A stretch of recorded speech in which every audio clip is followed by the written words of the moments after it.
Well, you know what time it is.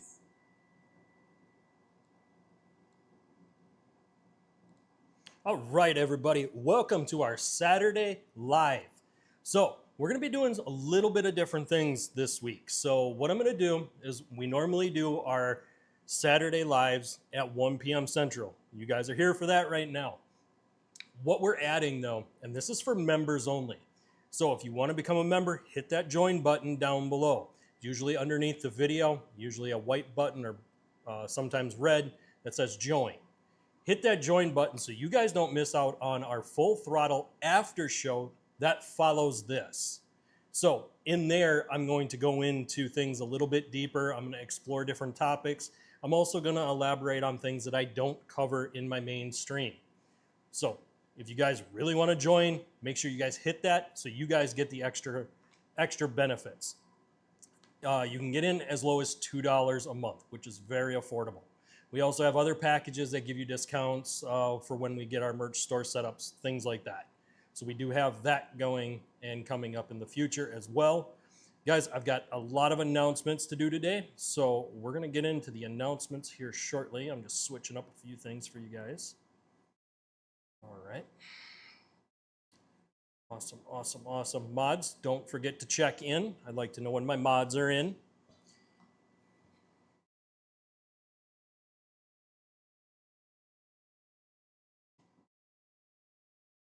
Cool. All right, so let me start off with the announcements. Guys, we've hit kind of a slow period with our live streams. Because we've switched up how we're doing our live streams, our views have kind of gotten hurt a little bit, so make sure you guys hit the like button, hit the subscribe button, ring that notification bell so you get notified when I go live.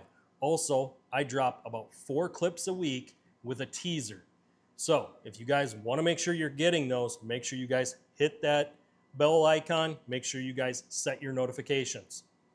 That way you guys don't miss when I drop those.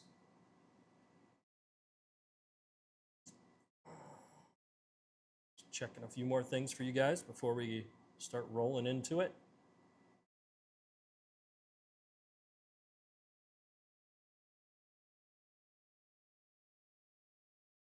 Oh, for the announcements too, guys, we also do top fans. So if you're within the top 3 and you're not a mod, you could get modded up by being one of the top fans. So that's one way to do it. The other way is to engage and give helpful and constructive information. And I usually mod you up. I've modded up quite a few people this way. So there's 2 ways to become a mod here on the channel. Be one of the top fans or join in and help somebody out within the chat. Again, if you guys have questions, you can chat those in down below, or if it's something pertinent to the topic, I will read it here for you guys.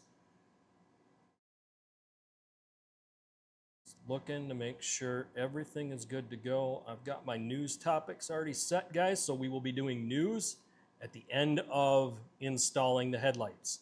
So what do we have going on behind us? Let's go ahead and transition over.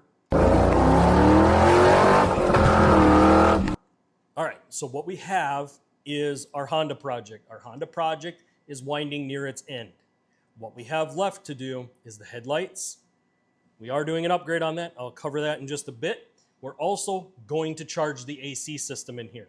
Now, if you guys have an older car and the AC is just not quite keeping up, but you know that it's still kind of cool, what you can do is find a shop that will evacuate the system. Just tell them to pull all the stuff out. Because what you're going to do is pull a vacuum on the system, make sure that it holds, and once it does, you can recharge the system. Why is it important to pull a vacuum? If you don't pull the vacuum, what happens is the air takes up the space the Freon is supposed to go, and your AC will not get as cold. So, super important. Whenever we do an AC project, I always try to make sure I start from a 0 point. 0 point means nothing in the system, pull the vacuum on it, and it held that vacuum. If we pull a vacuum on this today and it doesn't hold, we will not put Freon in it. There's no point in putting Freon in a system that isn't going to hold it. So that is one way that you can tell whether or not you need to go deeper and do deeper repairs. Again, this car is designed to haul people. Because it's going to haul people, I really do need to kind of up my game with this one and make sure that all those components work.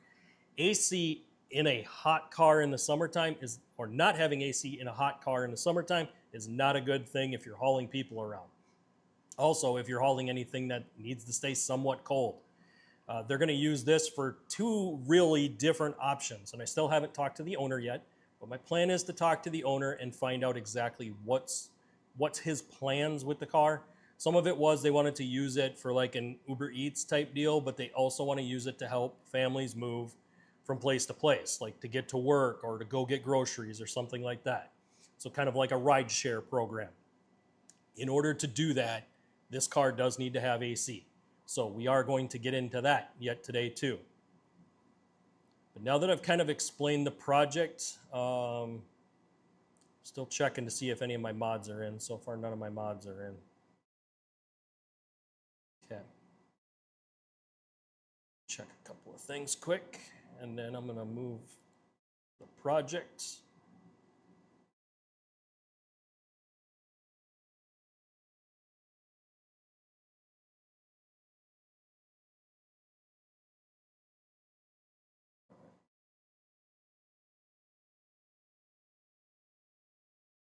So, all right.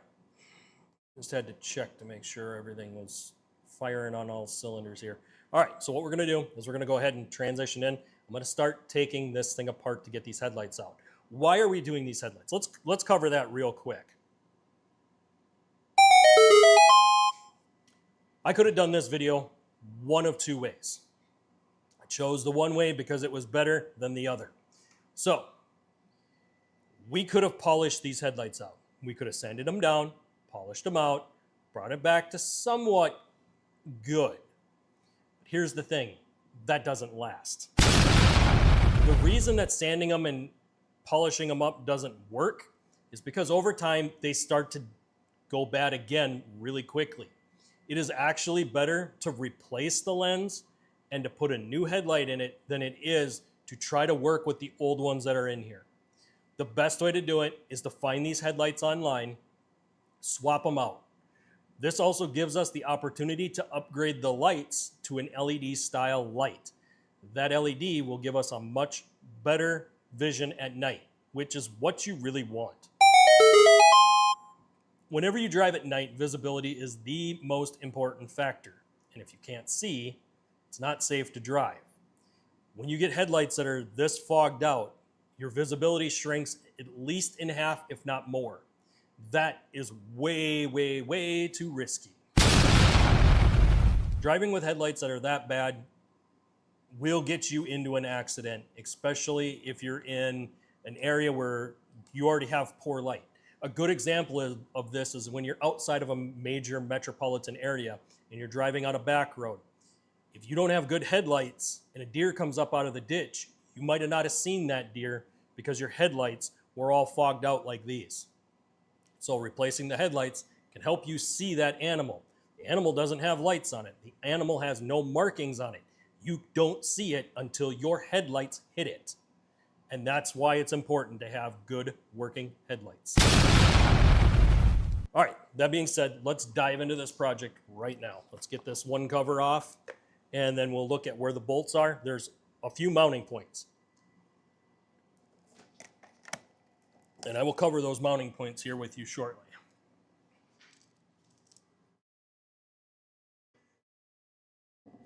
So on these clips, there's a little tab that you have to pop out of the center to be able to lift the clip up.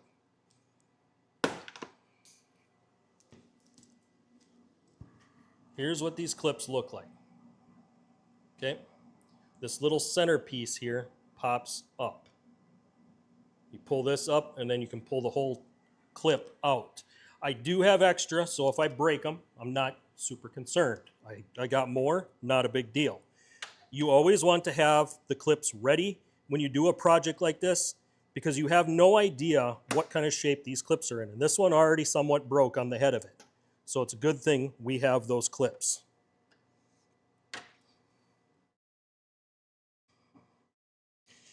And it makes sense because this clip is right by the radiator. And because this one was by the radiator, they usually get warm and they usually break the head. So good thing we got the new ones. I'll just keep working along here. I need this shield. This is more or less just a shield cover. And what this does is kind of helps keep the air flowing through the radiator. At the same time, it doesn't allow a whole lot of air to go up underneath the hood where it's not supposed to be. So when the air comes flowing in through the grills, it allows the air to go through the radiator to cool down the radiator rather than the air coming up and blowing over the top of the radiator. That is one trick that a lot of people miss, is they don't put the shield back on and then they say, I have overheating issues. The reason you have the overheating issues is because this shield may not have been reinstalled.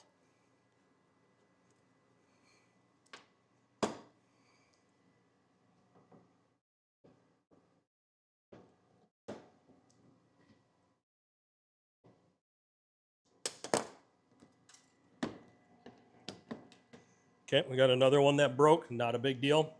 Comes with new ones, so I'm not too worried about that. For now, I'm just setting these clips on the battery so I can keep track of where they are. We might wind up pulling the battery back out of this car.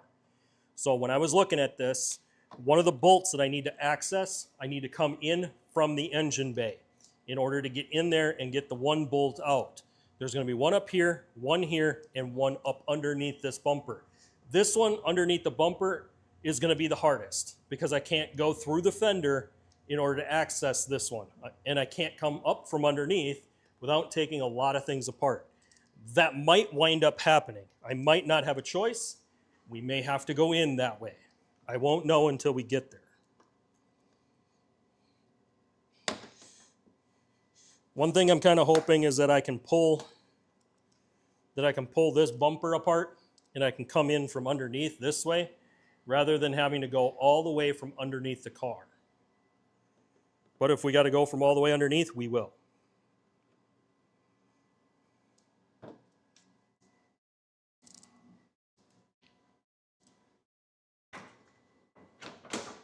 All right, so we can see that it's loose. We have to wiggle everything out. We'll lift our hood lever, and now this is out of the way.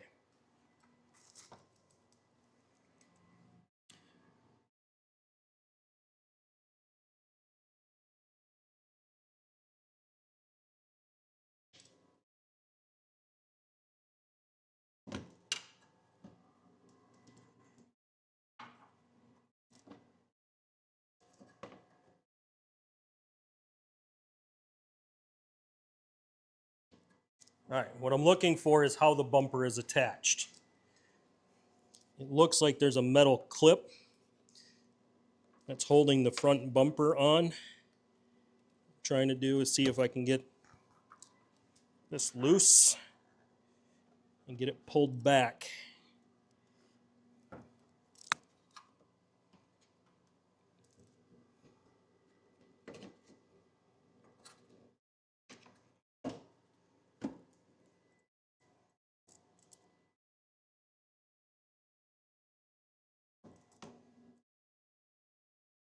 Okay, so one bolt is broken on the headlight already.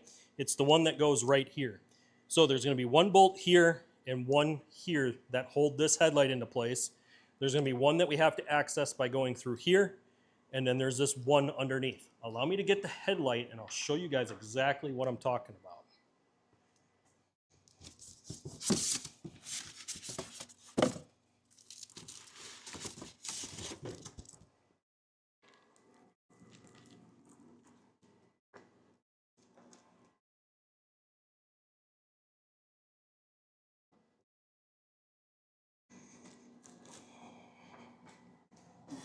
Okay, here is our headlight. What we can do is look at where the mounting points are on this headlight. When we come from the top, we can see where bolts would go here and here. There's another one underneath right here, and there's a spot right back here where there would be another bolt. Now this one would be a bolt that would go through. It would get held in on the bottom side of the bumper, close to where the bottom of the fender is on this front corner right here. So it's going to be down here. We also have a spot where there's a slide, where there's somewhere where it could clip in right here. But because we're missing a bolt over on the other side right here, we're going to have to figure out what bolt we're going to need so that we can put a bolt in it when we're done on the passenger side. This one's for the driver, and I will cover what lights we're going to put in this when we get to that point. Right now I'm just removing these.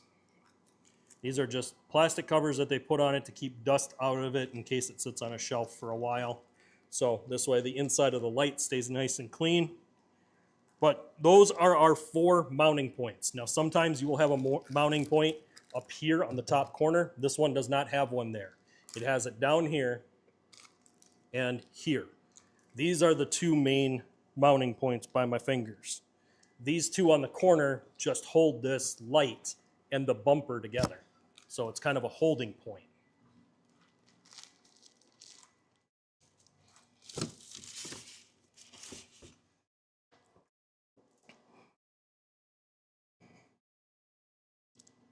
All right, so I'm going to grab a 10 and a 13. I think it's going to be a 13 to be perfectly honest with you guys.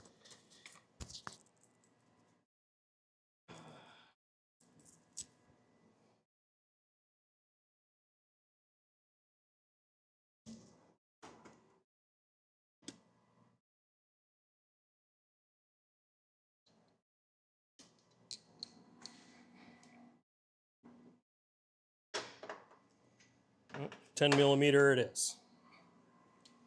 So we're probably going to need a couple of extensions, but I'm going to start by pulling the bolts on this side.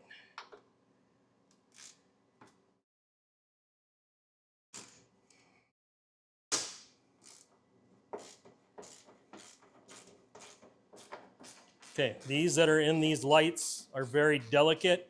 So you guys seen me lightly tugging on the wrench, not hard enough to break the bolt or the clip. We don't need to clip. I do need these bolts though.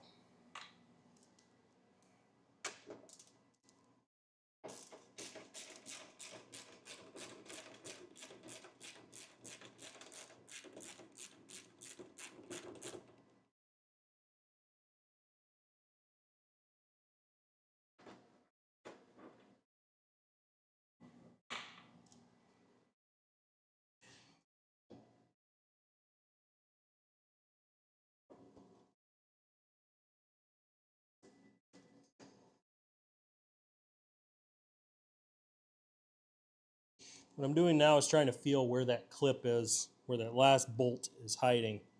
So that one, yeah, it's looking like we might wind up having to take the battery out of this car in order for me to gain access to it. Right now, I'm gonna see if I can move my bumper out of the way. See if I can gain access to this last.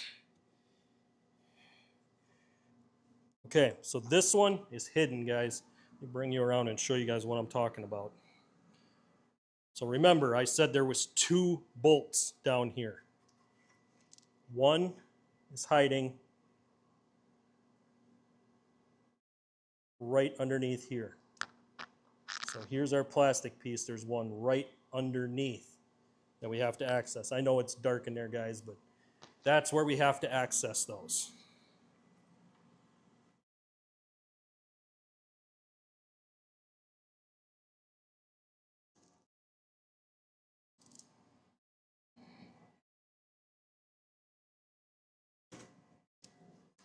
Also going to take something else out of the way here, guys.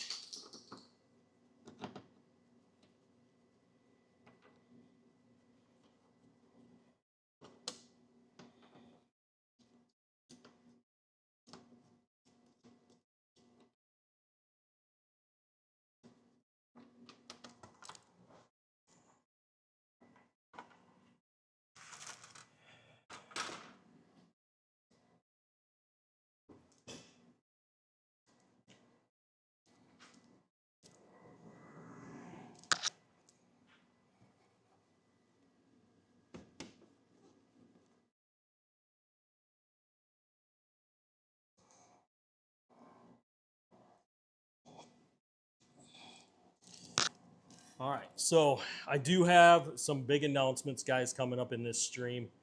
You guys are definitely going to want to stay tuned for some of that. So thank you guys for tuning in on this Saturday. Today we are replacing headlights on a Honda Accord and doing a light bulb upgrade. You guys will see the bulbs here once I get everything in there and set up.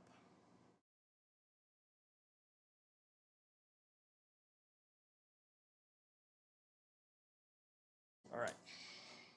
So I cannot use my wrench setup for this. It won't work. So we're going to switch up to a ratcheting style wrench.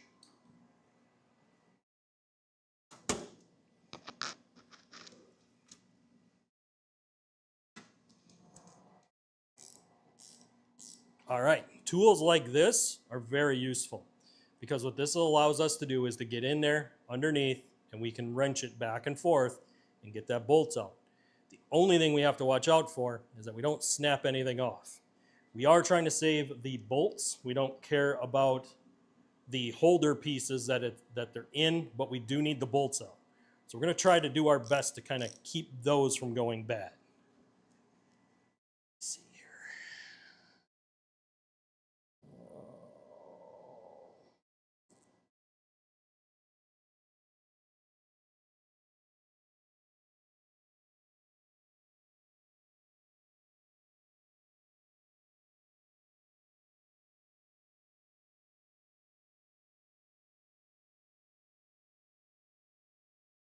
Okay. I had to fix that, guys. I did not like that. So this setup that I'm working, it has autofocus. So if I don't go in every stream and turn off that autofocus, it keeps trying to autofocus as the stream goes on. And it just bounces the video. I do not like that for you guys.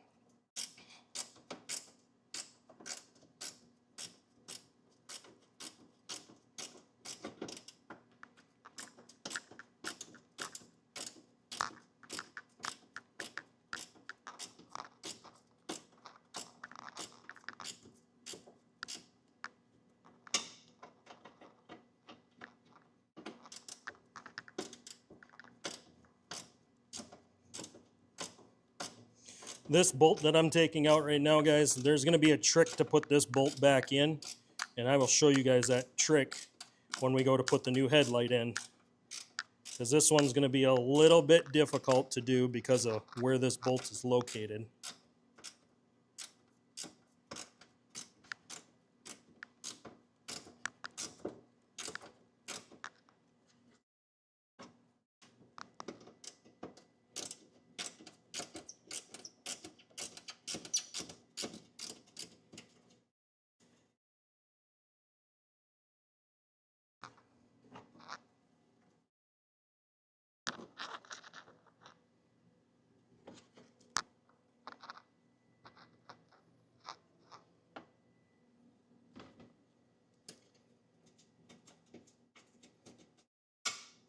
Okay, for now I'm just going to leave the wrench in there.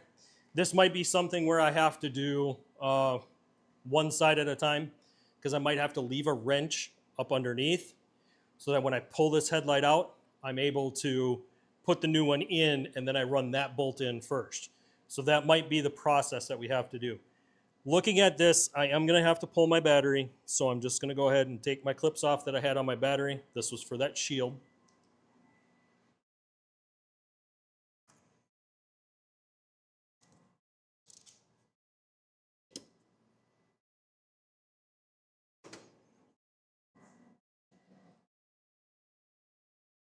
And I'm going to go ahead and use my ratchet.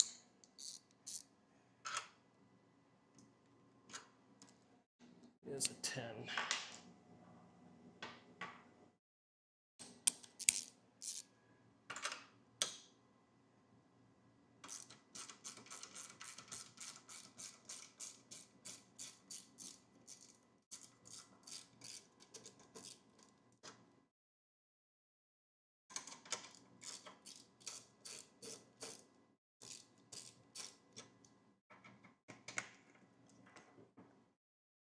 Okay, bracket out of the way.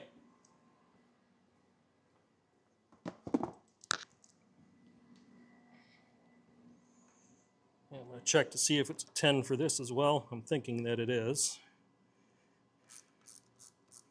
We just installed our battery last week or the week before, so this is a fairly new battery. If you're doing this and it's an old battery, make sure you guys clean up the posts before you reinstall the battery. Make sure that this has a solid connection. Also, when you do this, it's going to erase all of your presets. So you will need to reset all of your radio presets.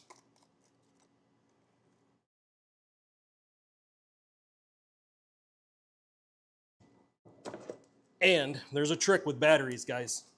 Whatever you do, don't set them on concrete. I know people say that that's a myth, you don't need to worry about that. They're wrong. You do not want to set a battery on concrete because what happens is it can damage the coils inside of the battery. You can damage the battery. So do not set them on concrete. If you're going to store it for any long period of time, absolutely put it on a block of wood or put it on a piece of rubber. That will protect the battery and keep it from going bad. Now for us, we're going to go ahead and probably set this on a rubber mat that I have that I stand on next to my toolbox. That way it's not on the concrete.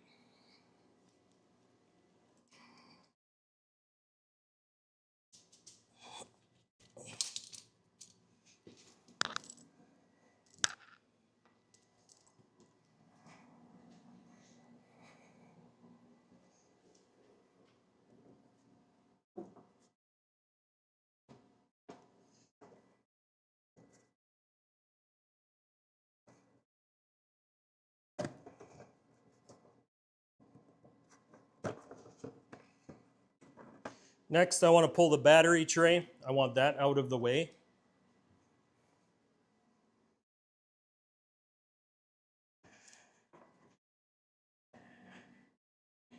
And I took this car through a car wash. This battery tray had water sitting in it. How I can prevent this from happening in the future, we can drill a hole in this battery cover so that the water drains out. We will do that later in the video when we're ready to reinstall the battery and we figured out exactly where our mounting points want to be for the battery tray. We also need to make sure we drill the hole in the right spot so that the water actually drains out.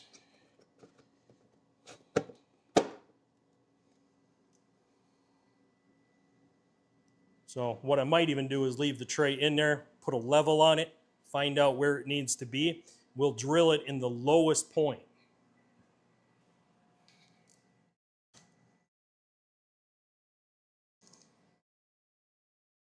But for now, we're going to go ahead and slide this tray out of the way. But yeah, it definitely needs a hole in it because you cannot have water sitting inside of a battery tray. You don't want to have electricity and water together. So the fact that this was scooping up water, not a good sign. We want that to drain out. And that was off of only running it through one car wash, guys. Just one. So it does need that hole in it.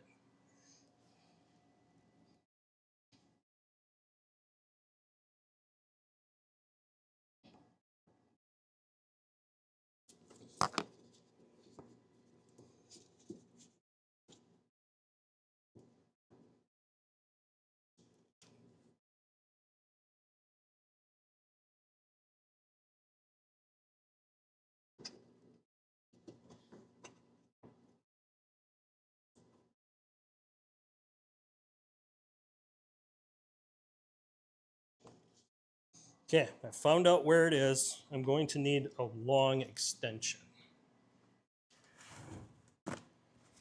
And there's a bunch of things in the way.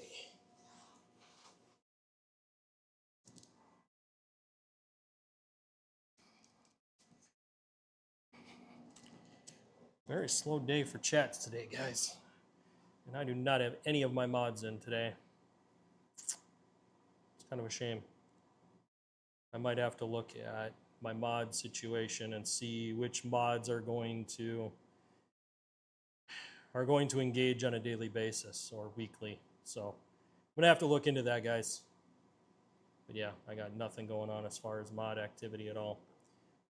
So, all right, let's continue the project, guys. I'm sure many of you guys will catch this back on replay anyway, so we'll just keep plugging along. And what I need is my 10 mil and a long extension. And we may need 2 long extensions. So we've got 2 long extensions, our 10 mil, and our ratchet. I'm going to try with only the 1 extension first to see if I can reach it.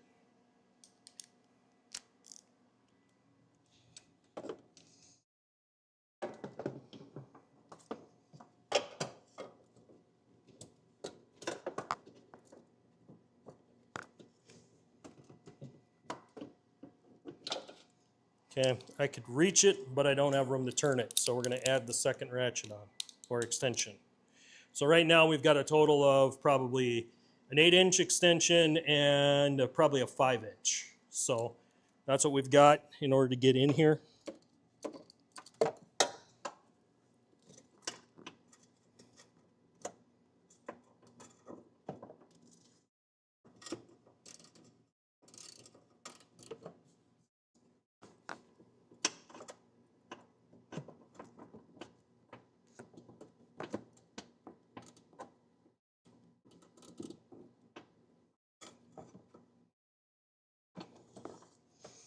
All right, after looking at that, we're not going to be able to access it from this side.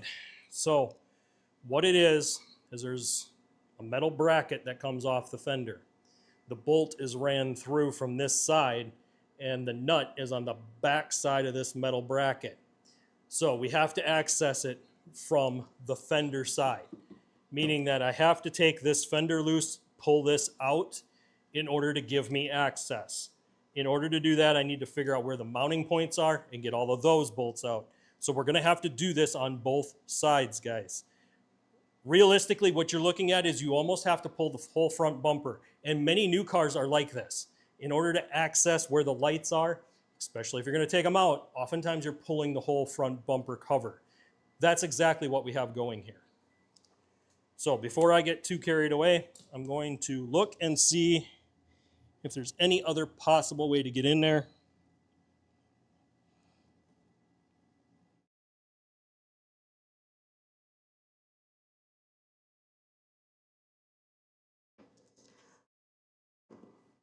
No, there is not. All right, so bumper cover's coming off. We've already taken everything off the front here. Now we're gonna go along the side and underneath. In that process, we will find all the mounting hardware for this bumper. I'm gonna slide you guys back, and then I'm gonna lift you guys up so you guys can see what I'm doing underneath there.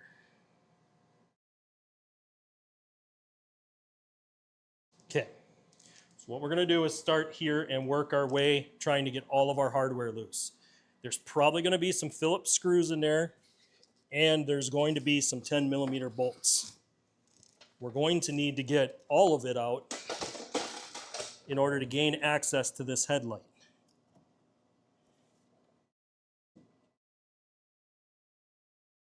Okay, there's one Phillips right here on the corner.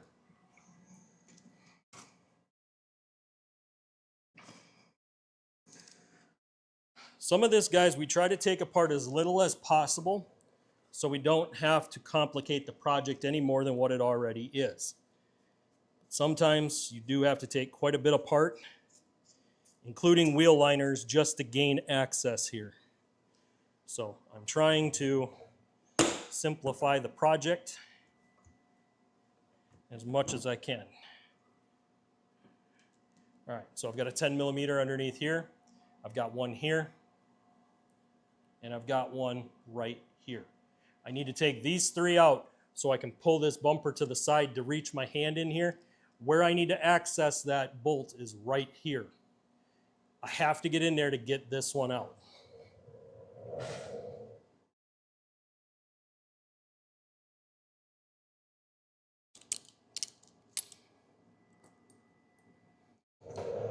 So we're going to switch to our 10mm.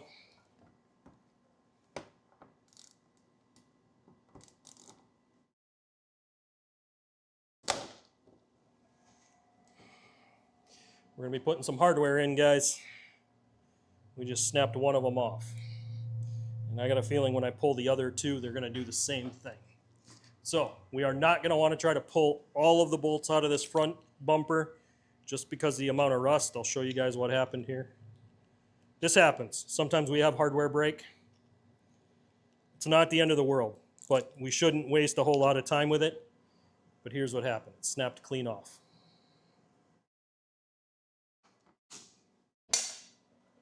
So keep working along. Hopefully we get one or two of these to come out so I don't have to replace all the hardware, but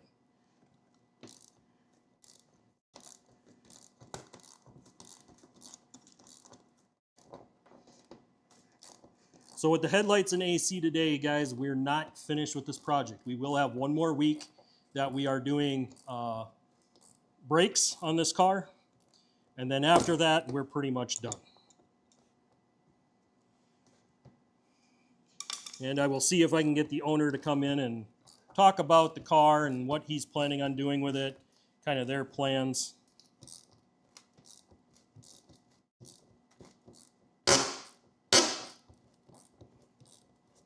Lots of rust and corrosion on this front bumper. This tells me this vehicle was city driven and that this bumper cover wasn't pulled very often. Because if it was, the hardwares wouldn't be as rusty and as in bad a shape as what they are.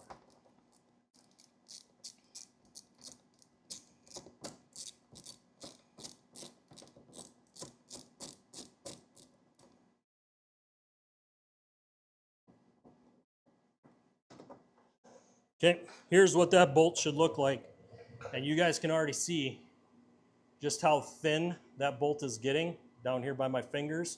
This is what corrosion does. It slowly corrodes away to where it eats away at the bolt. And then when you put a wrench on it, all it does is snap it off. So that's what we've got there.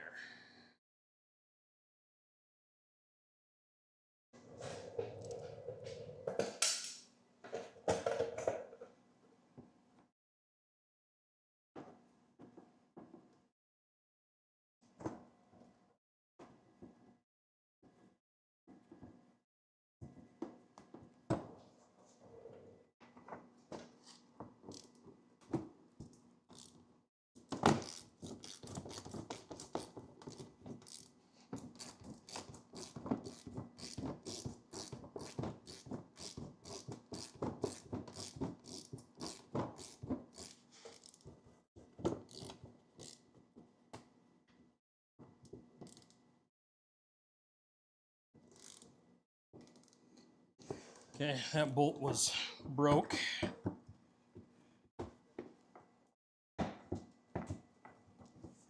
Okay, so I'm going to see if I can gain access here and reach this one.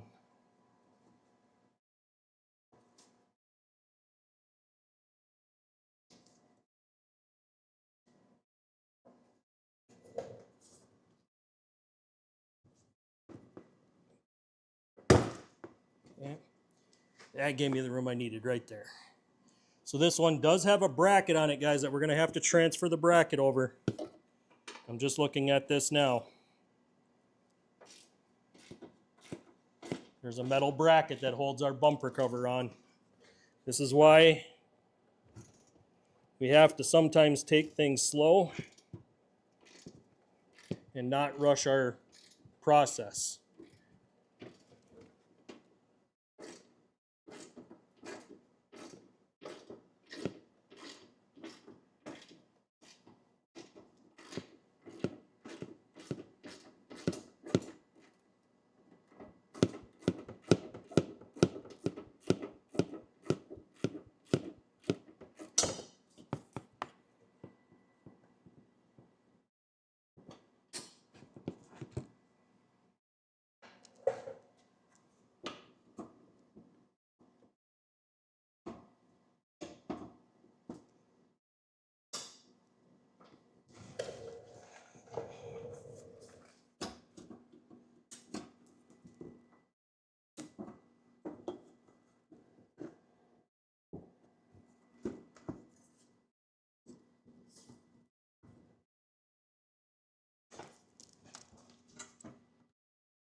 Okay, all the bolts should be out. Now we're going to grab some of our handheld tools. These are some of our picks and pry bars that we use to get in and kind of wiggle the headlight out of its socket. So if you don't have these, you can pick these up at any parts store. They're fairly cheap, and they usually come with an assortment.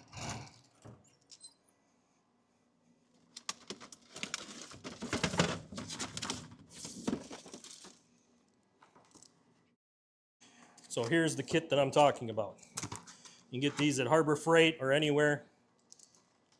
What you want to do is just get one that you can put some leverage on, and you're trying to get in here and just kind of help give yourself some leverage to wiggle that light out.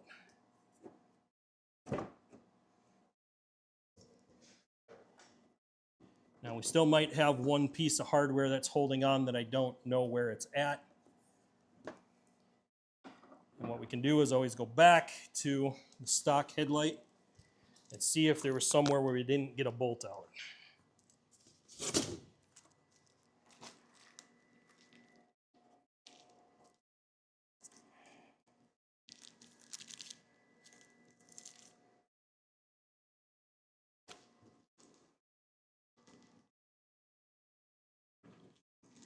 It looks like there could be one hiding right here. So looking at it, if this is our headlight for our driver's side, we took this one out that was holding it in, but there might be one up underneath here. So I have to see if there's one up underneath there.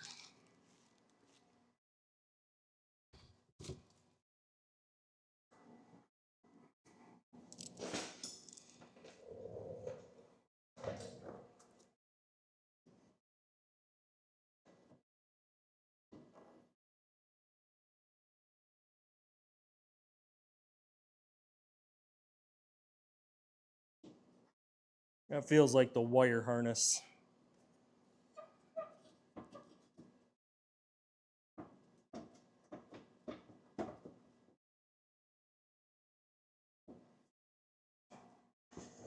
And the other thing I'm wrestling here, guys, is this bracket that I said we had to move to the other car.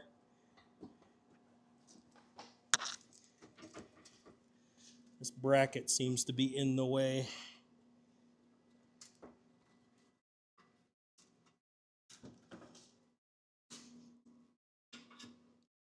Okay, so I'm going to pull two more bolts right here, and I'll show you guys that bracket once I get it out.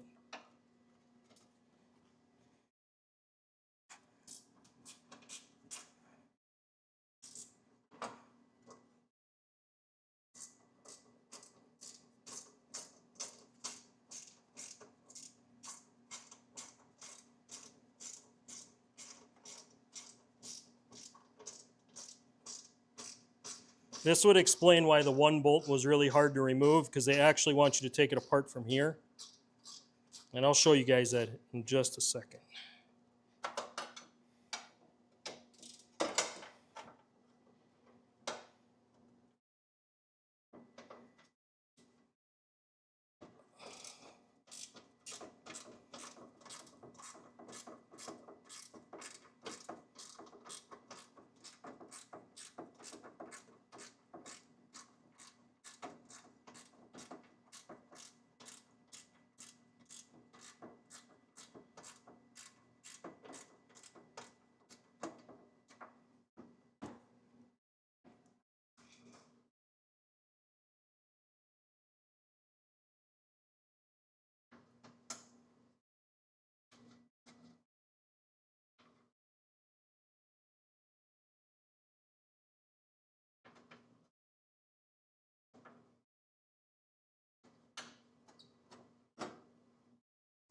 Okay, so we got two more there.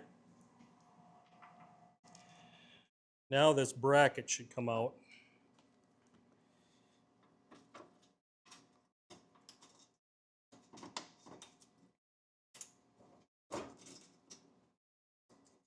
Or it might come out with the headlight itself. Let's see.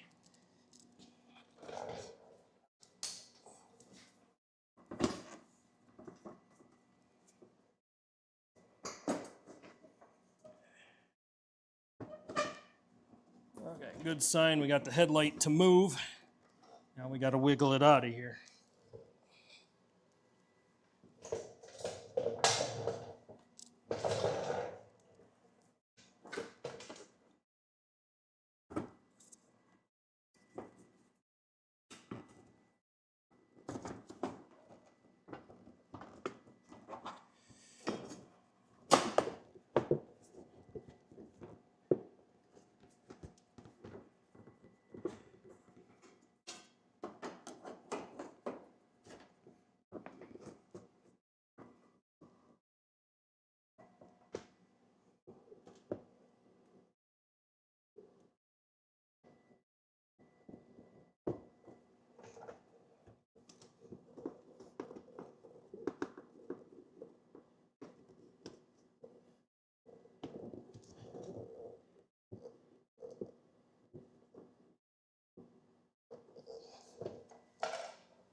So what I'm trying to do is give this room, guys, to get this headlight out. We can see the bracket right here.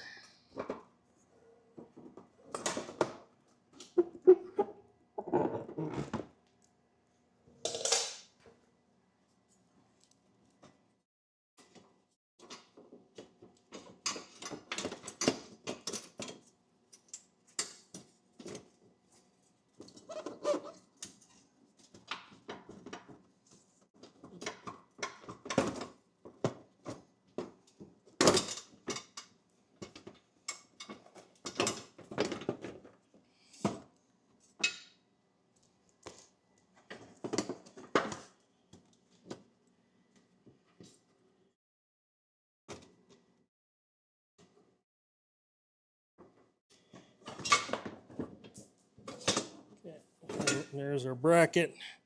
I'm going to unplug these lights right now, guys, and then I'll show you what we've got.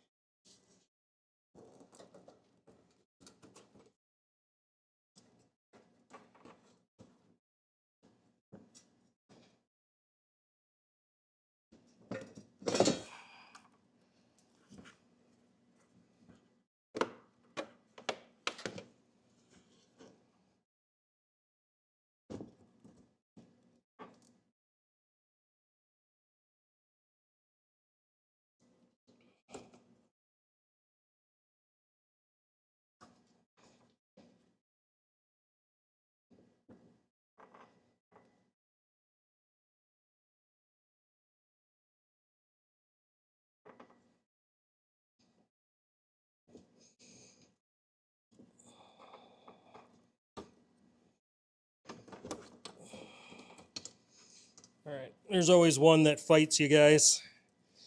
It's usually because the temperature gets hot on them. Here's our bulb. We're careful not to touch this. This bulb is still good, so I don't want to wreck this bulb for the customer. They may choose to use this later on. If the lights burn out for any reason, they could swap back to stocks. Also, if it gives them a code, we may have to run with stock halogen bulbs. There's one clip that we got to take care of.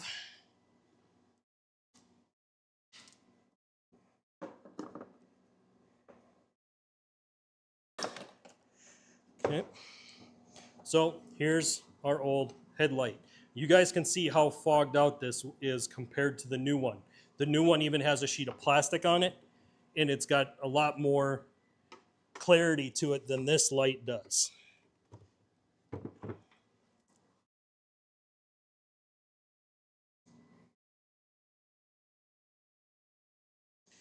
All right, this is our bracket that I was talking about, what I was fighting, guys, right here, this bracket. this bracket has to get put onto the new headlight. And it gets held in by a bolt that goes right here. That's the bolt that I need to put in it. Now that bolt fell and hit the ground, which was right here. And I'm going to have to put this one back in. I don't like what kind of shape that bolt is in. It looks kind of ugly, but I will have to reuse it. And where that goes on, here's our bracket, here's our headlight, here's where it goes. And you can see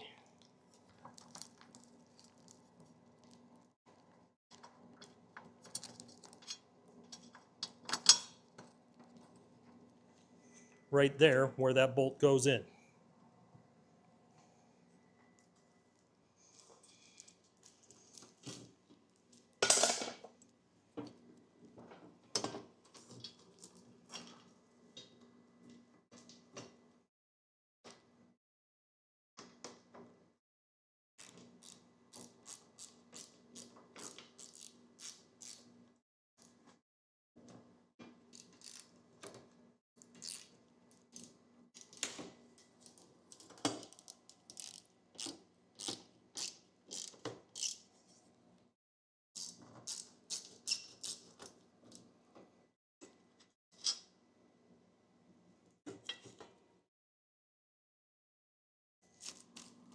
Okay, hopefully I got bolts.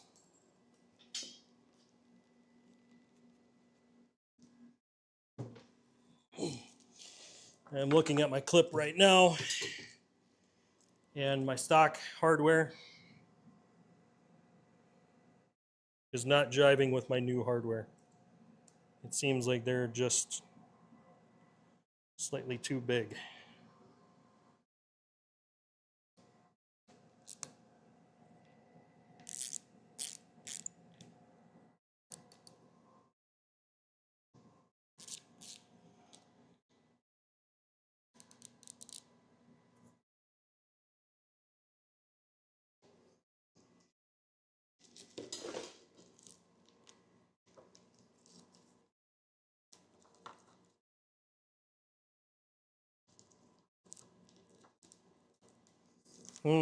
Poorly molded headlights. I'll show you the guys here in a second.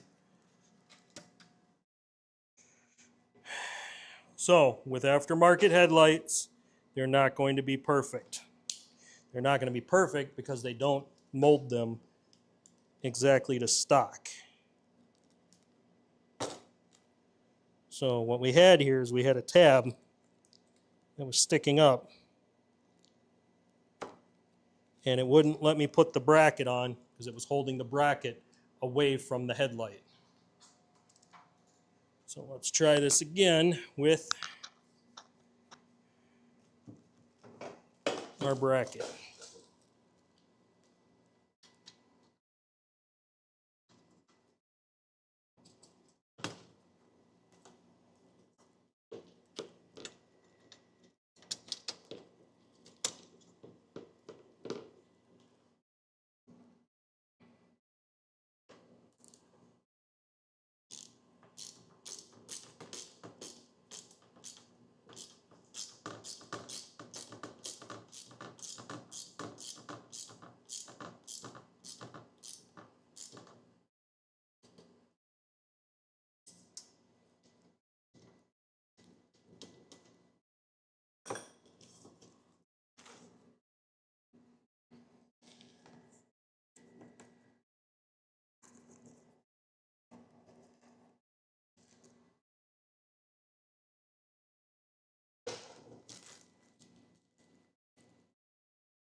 So again, our tabs are not lining up here. This is a problem that we run into, guys, when we buy aftermarket parts online. This is something that you do have to deal with. I'm glad you guys get to be here and you guys get to see what's going on. Let me check a few things. All right. So when you're buying aftermarket headlights, guys, sometimes the fitment on these are not perfect. And we can sit here and gripe about it, or we can come up with a solution to fix it. And the solution to fix this particular problem is to trim off little holder tabs that are designed to kind of hold the bracket, because the bracket it doesn't mold to the headlight like it's supposed to. And some of that is if there's one post that's slightly off from factory, yes, it will bolt in, but it may not bolt to this bracket. And without this bracket being held tight, you can't get the headlight or the bumper cover to sit tight. So in order to fix that, what I'm going to do is trim off these tabs.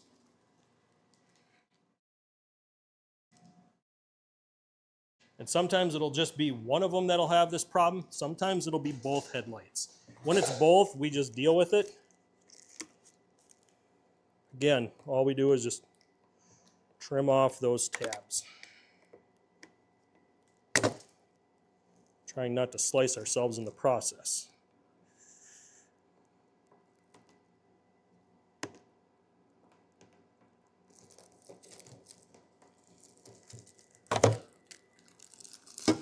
So now with those tabs out, we can get our bolts in here. We can get this bracket to hold up tight.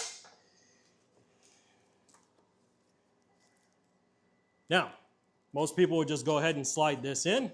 They wouldn't think about it. But once we get this on, this plastic is going to get in our way. So we do have to remove it, and we have to be careful not to scratch our brand new lens. Also, what we have to deal with is we can't set this in there yet. Because if we set this in there like this, we don't have our bulbs in it.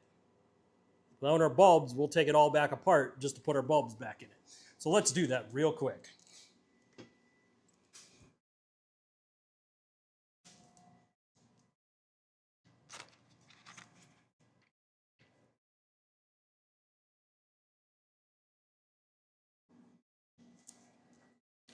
So here we go. These are our bulbs. You can get these online. I got mine off of Amazon, and I got my turn signals right here. Anytime I do a project like this, I always put all new bulbs in all the way around. I don't see a point in only putting half the bulbs in it, because you have to go through all this work to change the lights. Why would you not put new bulbs in it at this point? It's counterproductive to take this apart and only change one bulb, because this is a hassle. These cars are designed that when you take these apart to put these in, you should be putting in all new lights all the way around. That's how these were designed. They're also designed from a manufacturer standpoint that if your turn signal goes out, what are you going to do? You're going to take it in, and they're going to pull this all apart, replace that turn signal, and a month later your headlights go out. It's another way for them to make money.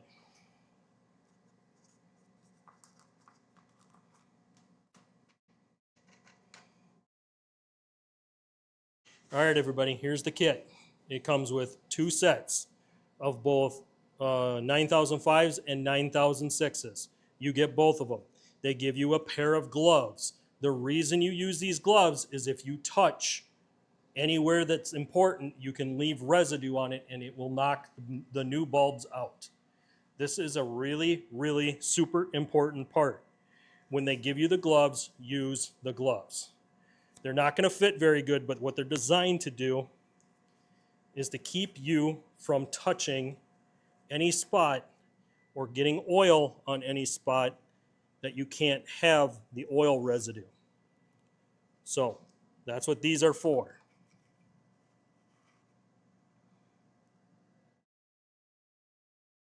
Now, what I'm looking for is any of them that say 9005 or 9006, because there is 2 different bulbs here. Or supposed to be 2 different bulbs. They might have universalized it. Oh, they're both 9005s. So I'm going to put one back. Let's see if the other one says 9006 on it. Yes, it does. All right. So here are our two bulbs. 9005, 9006. The 9006, I'm going to guess, is the high beam. The 9005 should be the low beam.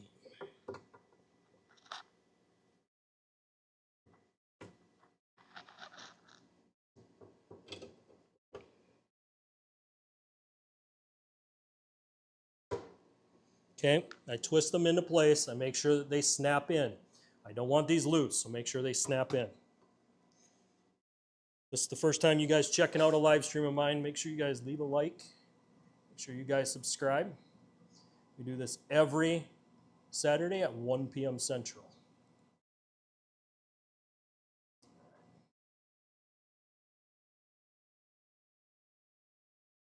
Just checking some things for you guys. All right, so now we're gonna go with these. I'm just gonna use the same gloves because it doesn't hurt anything. In fact, it's probably better if I do use the gloves because I won't get oil from my hand on the bulb that could wind up wrecking the bulb. This is an incandescent. I don't LED this one, and allow me to explain the reason why. If you do this as an LED, it usually gives you a signal fault, meaning that it won't blink like it's supposed to because it's reading an error code.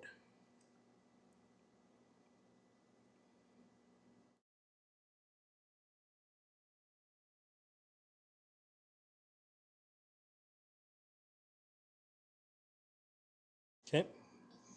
So what I'm going to do is I'm going to plug this all in. I'm going to set the light down, and we're going to test the lights before I put this back together. The reason for that is if there is something wrong, let's say I put the wrong bulb in the wrong spot. I would rather know now than to get it put together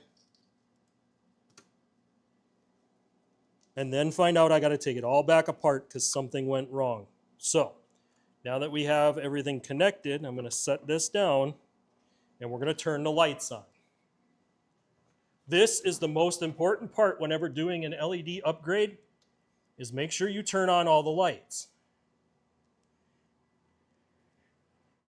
And in order to do that, you need to have your battery in. So now that we're dealing with this battery issue and we know we don't need to access back here again, I can go ahead and put that battery back in. Before I do that, we're going to put that hole in the battery tray, like I said. So here's our battery tray. We need to put some drain holes in here. We need this to drain. We don't want to see this. Before I do that, I'm going to take off these gloves because I will have to do the other side, and I don't want to get these gloves dirty and wreck new bulbs. So I'm going to take these gloves off, set these to the side. We're going to drill our battery tray.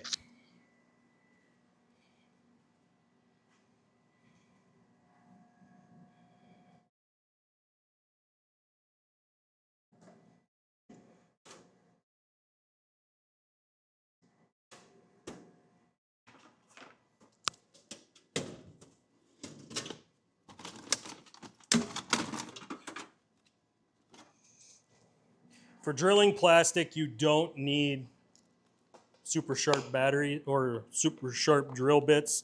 Any drill bit will work, but what you are looking for is one that has a big enough hole in it that it will drain out the water. If you drill too small of a hole, it'll just plug right away.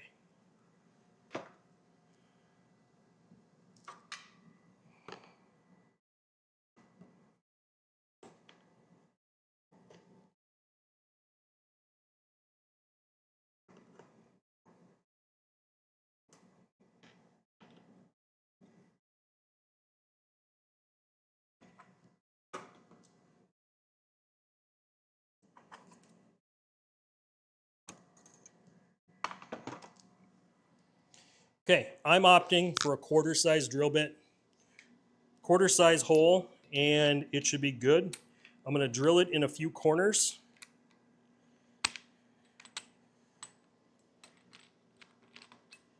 This way I know it drains. There's some other spots that I could give some attention to, and I might show you guys that here in just a second.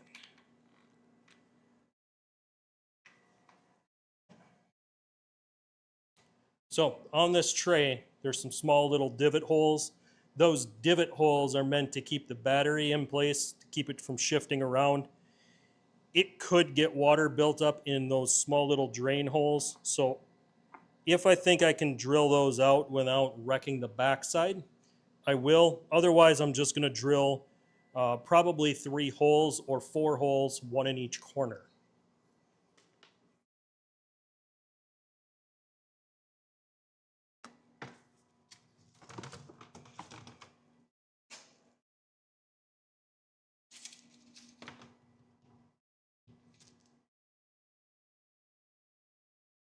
Once we get done with the AC, guys, we will be moving into the news today.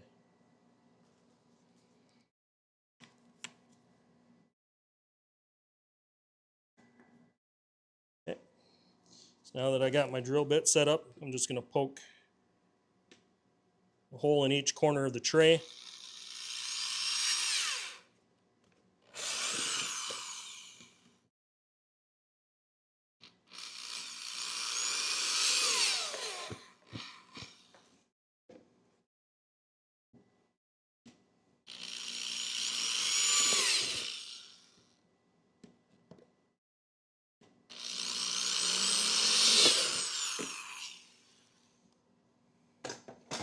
Okay, what we've done here is we have effectively made it to where our battery tray will no longer gather water in it. This is an important step. If you guys see this on your car, make sure you guys correct it before you put your battery in.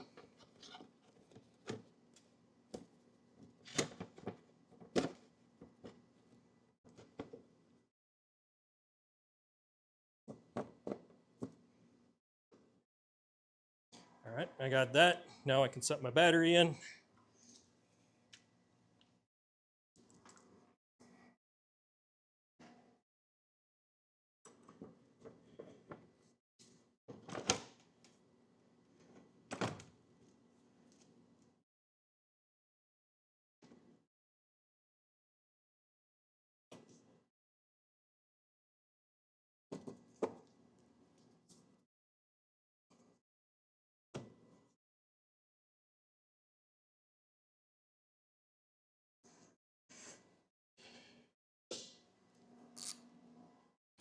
Always tighten up your posts before you do anything. Make sure that you're getting a solid connection before you try starting the car or turning on any electronics. Make sure that everything is solid.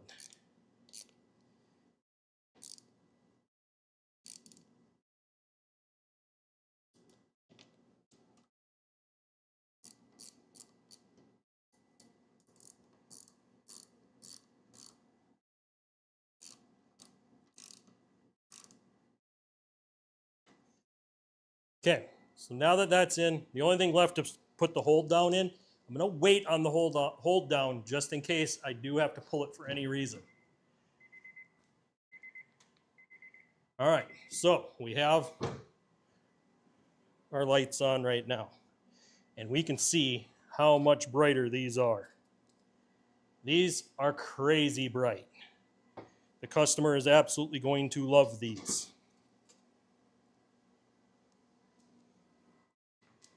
And I want to toggle my high beam to make sure that my high beam is working.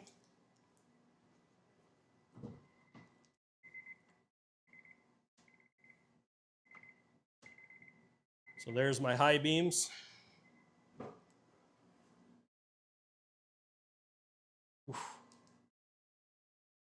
Crazy bright. That's good. We have effectively tripled the output of our lights here, guys. We have tripled the output of these lights. I'm still seeing spots, and I just got a glancing look at it. those are super bright. That will be really beneficial for my customer because this will keep them safe.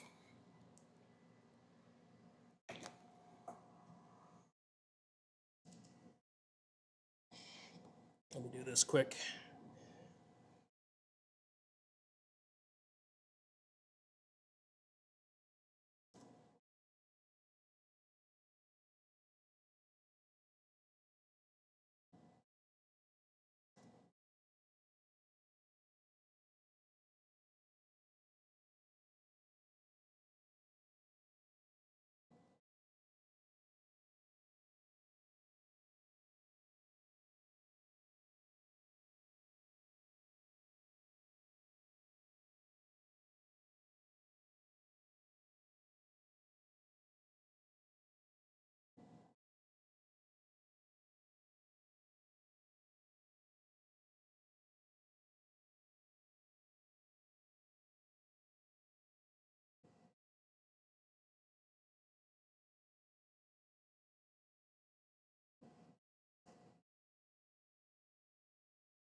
Okay, I wanted to get that out there, guys.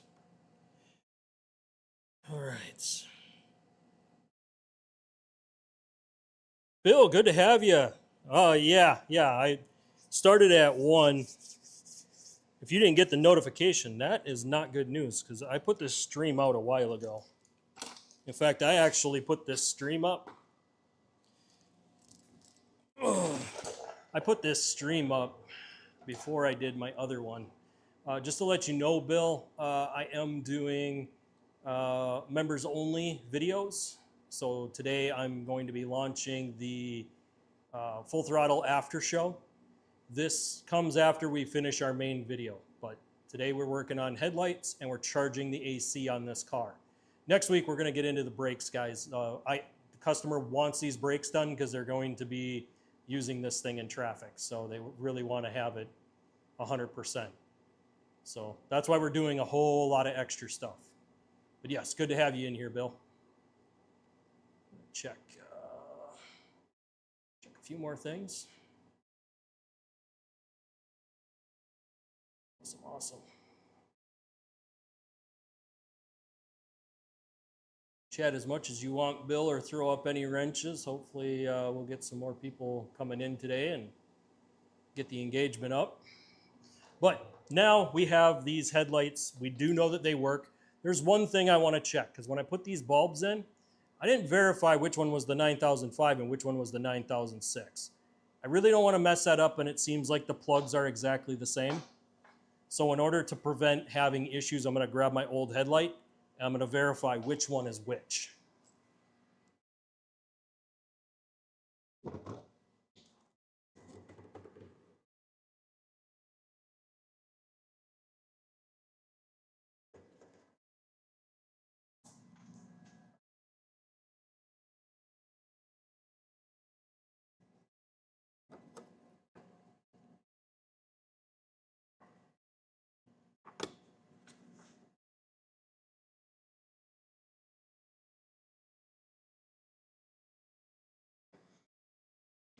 All right, so I did that right.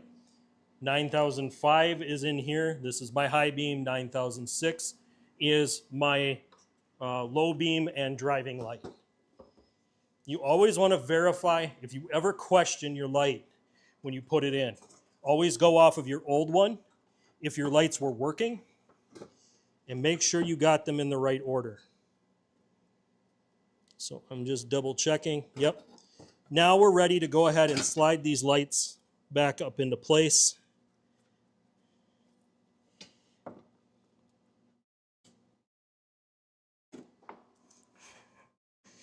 And I'm going to attach the wire.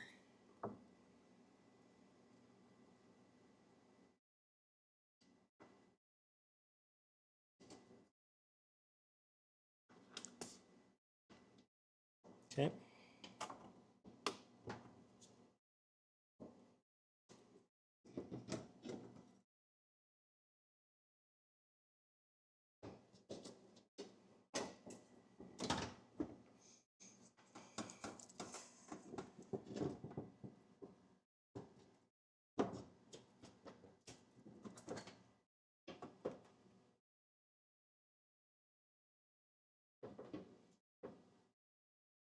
What I'm doing is I'm sliding in the first light. I'm going to put my mounting screw up front.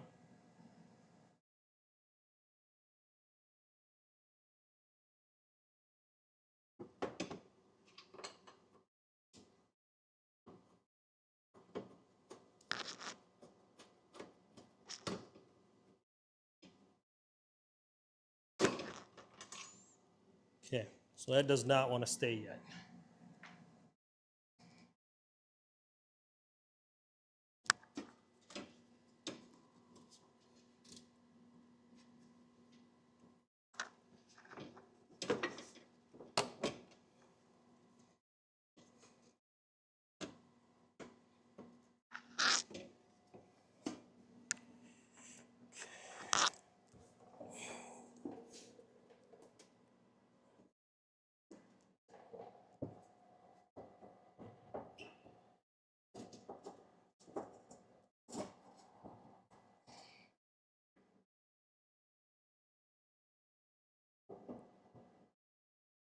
So remember, I said there was a mounting post that we had to get this headlight in.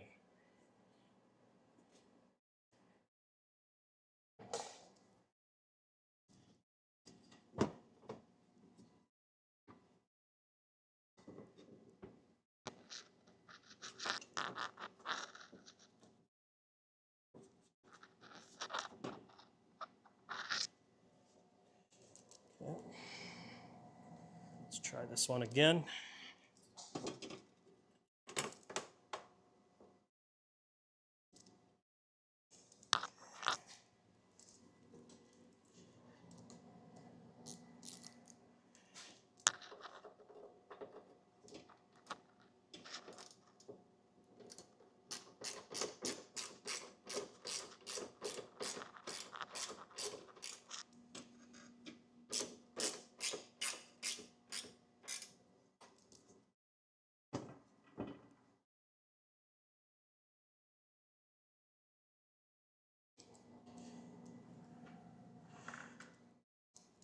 So what we're doing is we're just placing the bolts in, trying to get this somewhat snugged up.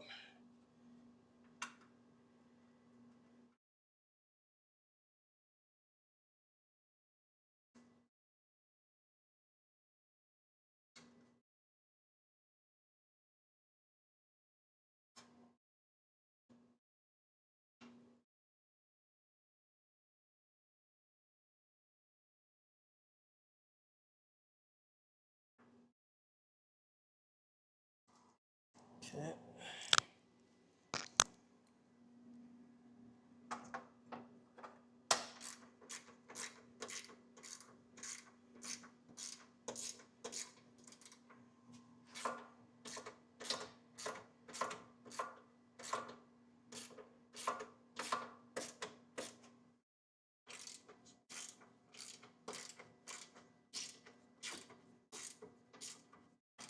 Trying to get this corner set, guys, because this corner being set, it will actually work right. I will cover what's going on here in a second for you, Bill. I'll bring you up to speed.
Okay, I've got one bolt to go, and then this headlight is in. This is going to be the same for the other side, so you guys probably won't see me do too much with the other side. I will probably move into the air conditioning after we finish up and get this put back together.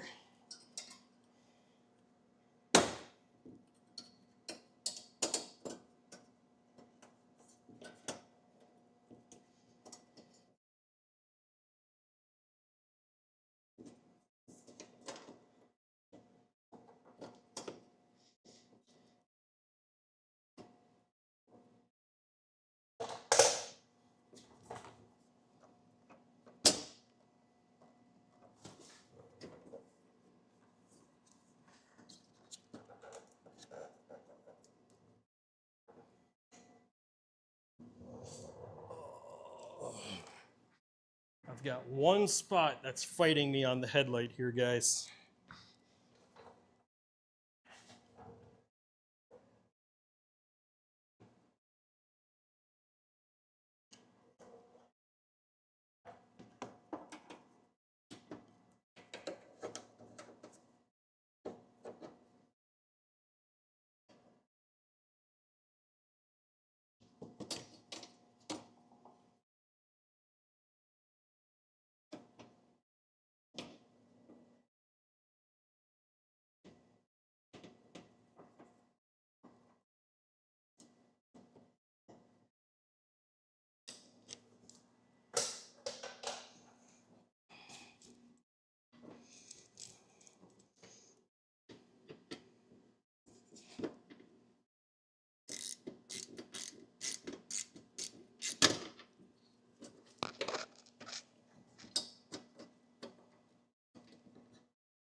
There it goes. So we had to wrestle that clip down into place, guys.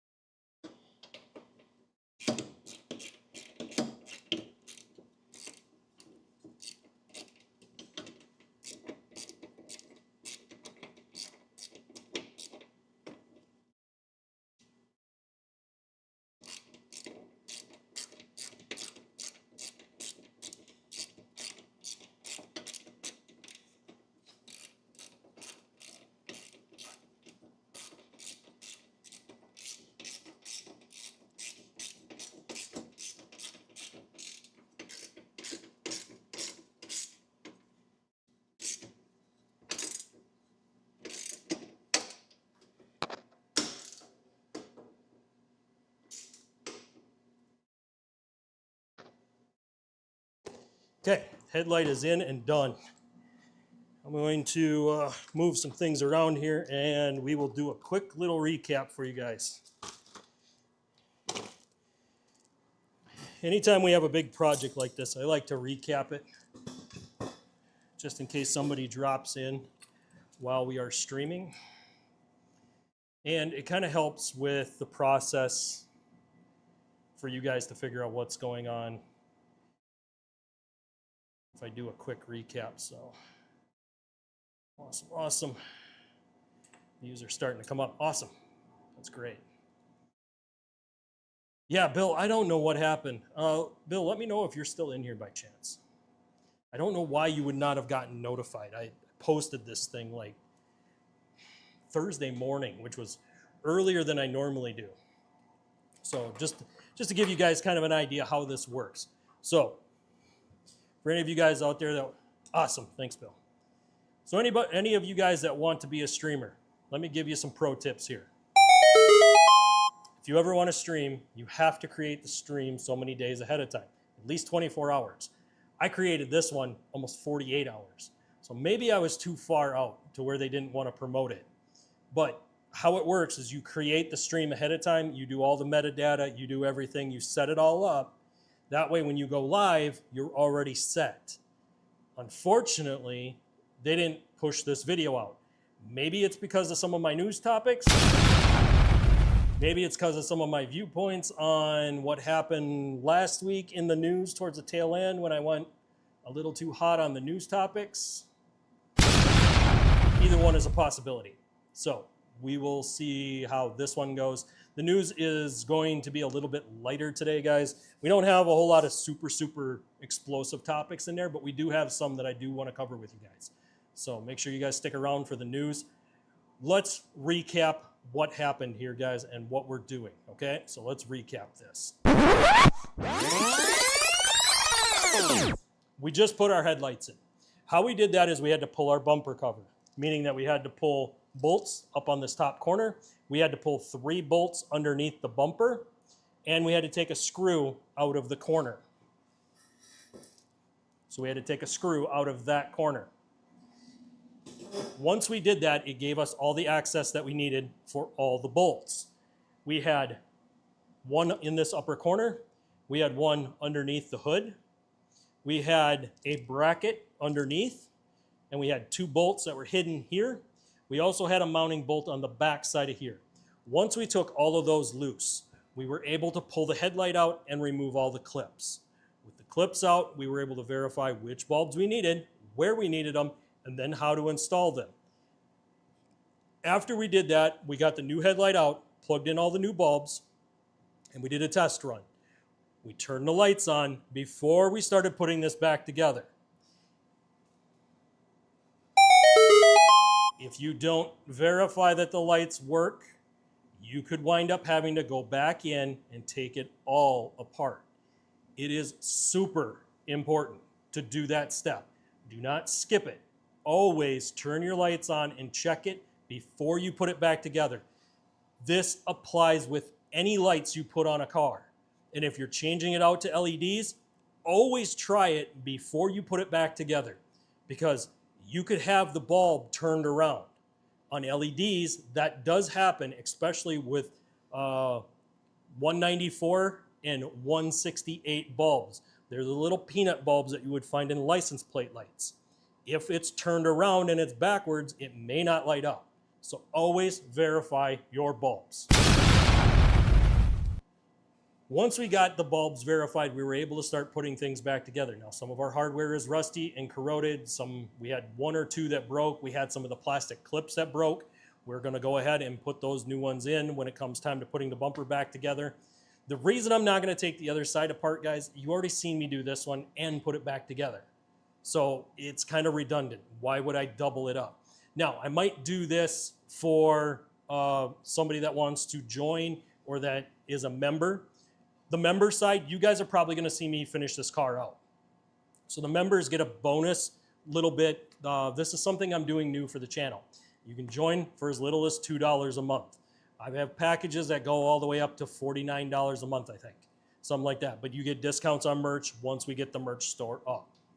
But having the members only allows me to do special content for people that are paying to be members.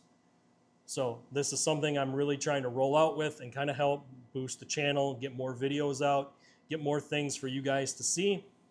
And my members deserve a little bit of extra because they're the ones that are going to be helping us support this channel.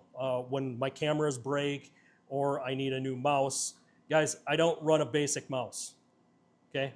My mouse is pretty advanced, and the reason why, because I run my sound effects off of my mouse. So, another pro tip for all of you wannabe streamers out there. And when it comes to automotive content, guys, very few people live stream automotive content because they don't like to show the errors. They don't like to show when things go wrong. I'm one of the few that do live automotive content. It's not that these guys are not good. I've seen a lot of really good mechanics here on YouTube. I know quite a few of them, and some of them live close enough that within a day's drive, I could be to their shop. They do really good stuff. They are seasoned mechanics. They are very experienced, but they don't live stream. And the reason they don't live stream is it takes a different setup to live stream. I need a customer that's willing to let me work on their vehicle over time. I also need to have a vehicle that I can work on over time and show you guys everything. For most shops, that's not possible because they can't tie up a bay for that long to show you guys all of this stuff. And it doesn't work for them to live stream because oftentimes they'll do the repair, figure out what's wrong with it, then they'll make their video. Where I'll get into the video and I'll start it long before I do any of the stuff. And what this does is it gives me the advantage of showing you guys things happen, and this is how we can get through it. If that made sense, give me ones in the chat.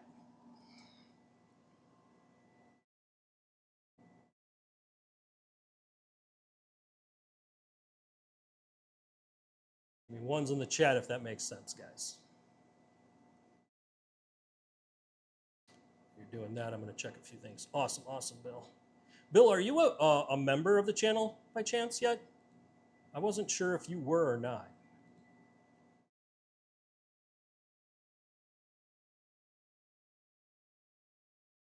I wasn't sure if you were a member yet. I know I'm trying to get the membership going. No, okay.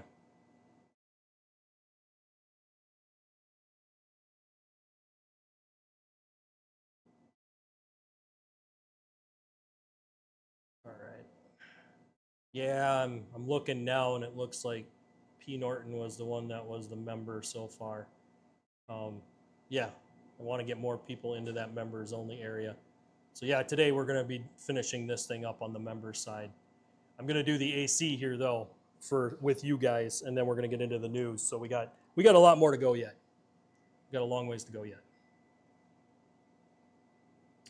So now that we have finished our headlight install, yep, Bill. Yeah, it's cool. I don't ever want to force anyone to join the members. I do appreciate you watching every Saturday. You're always solid. You're always here, always chatting in. I really do appreciate that. So thank you, Bill.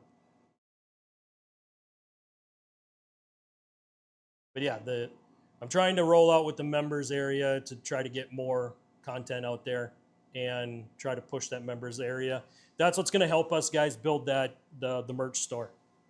So once we do start setting up the merch store, you guys will be able to thank the members only, because they're the ones who are contributing and helping us bring that store up. So the more donations we get there, the more people are in it, the better it'll be for us.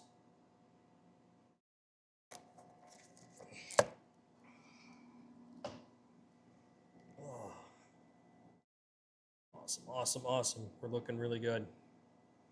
How's the sound, Bill? Are we looking good on the sound? Is it coming in nice and clear, not shaky or jacked up at all? I really worked hard on my sound, guys. Sound and video. I've done both.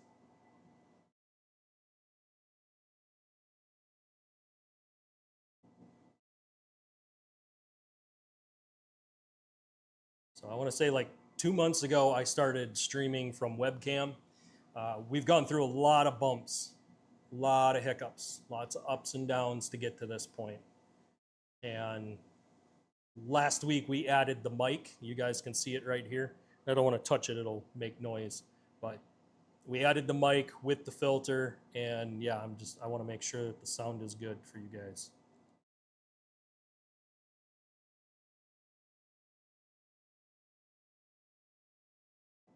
That's awesome.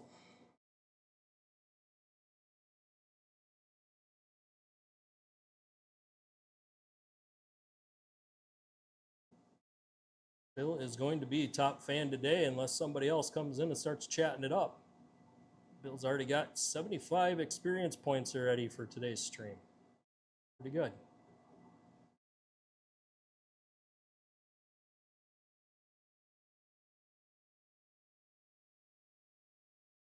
So what I would suggest, guys, if you're going to tackle something like this and you don't want to deal with trying to pull the bumper out of the way, or you don't want to risk cracking the paint, I know how far I can flex this bumper before I crack the paint.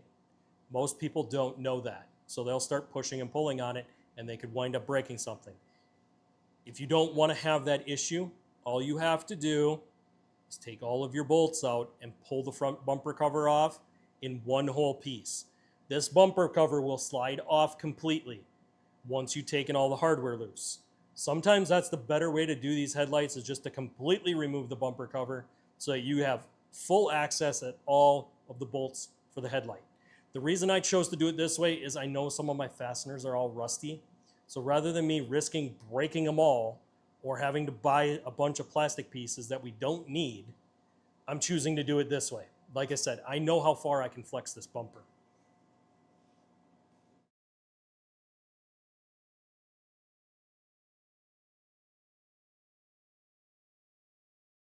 Hey Bill, how is the sound, Bill? Give me a thumbs up or something, a wrench emoji or whatever you want to toss up there. Let me know if the sound is nice and clean. If it's scratchy, tell me it's scratchy. If it cuts in and out, let me know that. So I really do want to make sure that my sound is spot on. It's good, cool. All right, so what we're gonna do now, I'm gonna go ahead and transition over, guys. We're gonna go to fixing this AC. All right, so how do we fix this air conditioning? I've already pulled all the old Freon out of this system. It's gone, there's nothing in there. We still have air trapped in the system, so we need to pull a vacuum on this. We can't just put a can on here, a Freon, and dump it in here. If we do that, the air will keep the Freon from going in, and it won't be as cold. In order to get this system right, you need to know how many ounces and pounds are supposed to be in this system. So from fully empty, this thing's supposed to have 18 ounces or 1 pound, 6 ounces of Freon in it. If you have that in it, you will have the right amount. I gotta do my math quick. It was 1 pound, should be 16 ounces in a pound. Bill, is that right? 16 ounces in a pound? Or is it 12 ounces in a pound? I can't remember which one.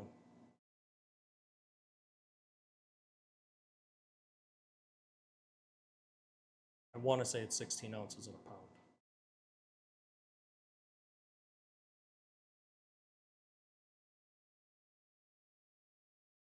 Okay, so if it's 16 ounces in a pound, and you're supposed to have 1 pound, 6 ounces, that would be 24 ounces. So you should have 24 ounces of Freon in this system.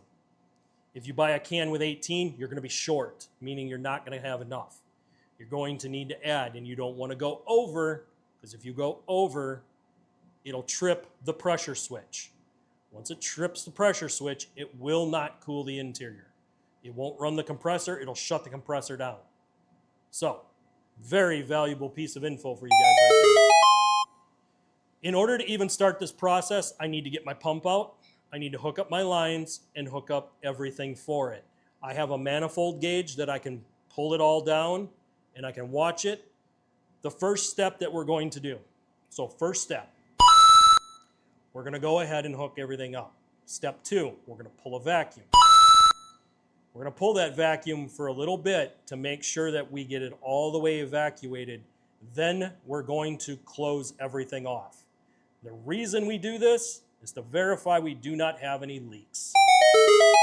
And that's the secret to making sure that you charge this successfully. If I pull a vacuum on this and it doesn't hold, I don't put Freon in it.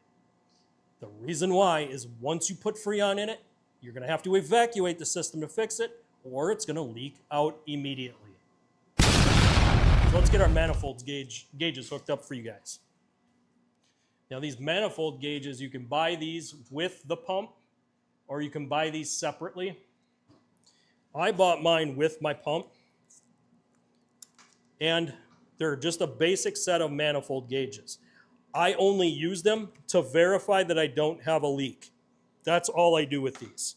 I don't use them to charge the system. Now, if you know what you're doing, you can use these to charge the system. I choose not to because I would rather charge it off of a can and put exactly what I need in it rather than going off the gauges. So I go by the ounces and pounds that it requires. And when I put that Freon in, it should be perfect. I shouldn't have to do anything else. I shouldn't have to add or subtract anything. Now these are going to come with needle valves inside of these hoses.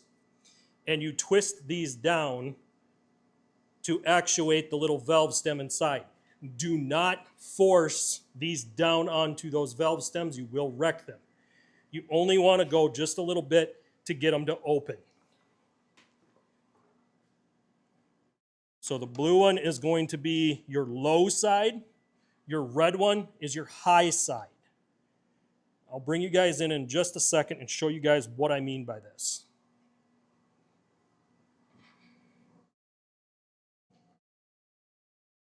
Okay, let's bring you guys around. I want to show you guys what's going on here. So, manifold gauges hang on the hood.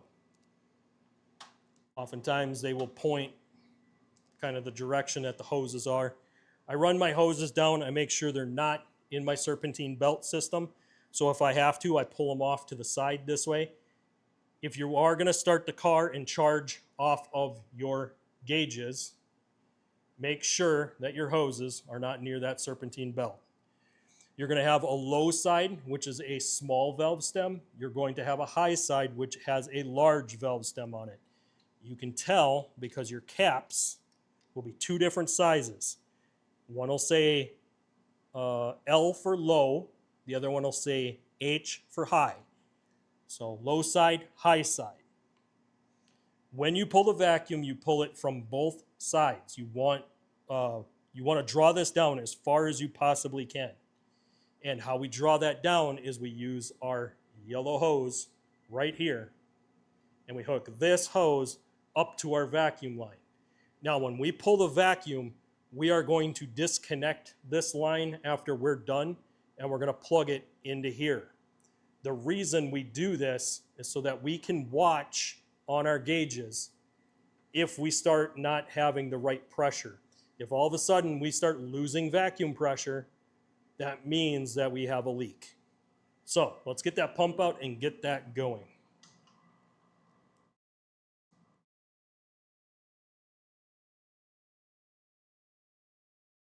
Trying to adjust the camera here for you guys.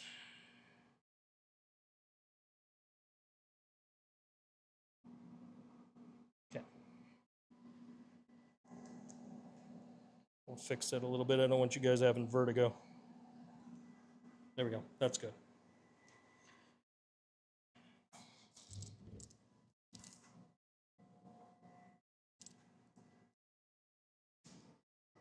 Okay.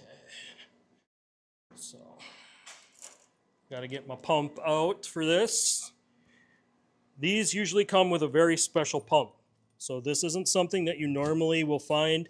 You do have to buy this specialty for air conditioning systems.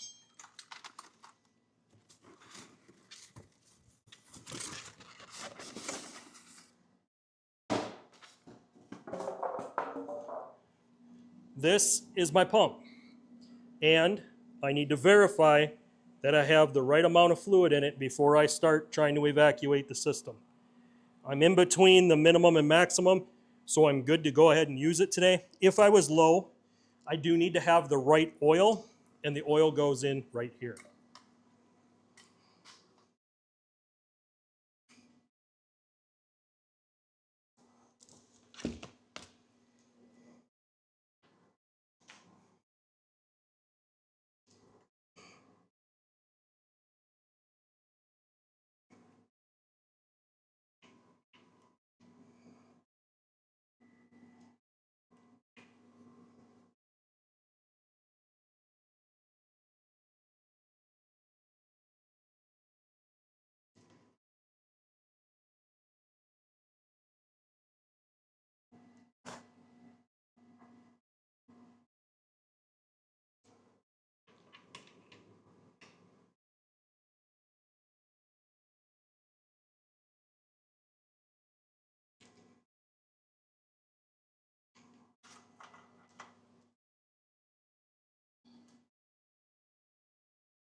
Okay, so I've turned my pump on. It's not working yet because my valves are not open. So what I do is I slowly turn these valves down. I do not want to bottom these valves out, guys. I can break the needles because it's basically like a valve stem in a tire. So I don't want to bottom those needles out. I only want to open them enough that it's open and it starts to pull a vacuum.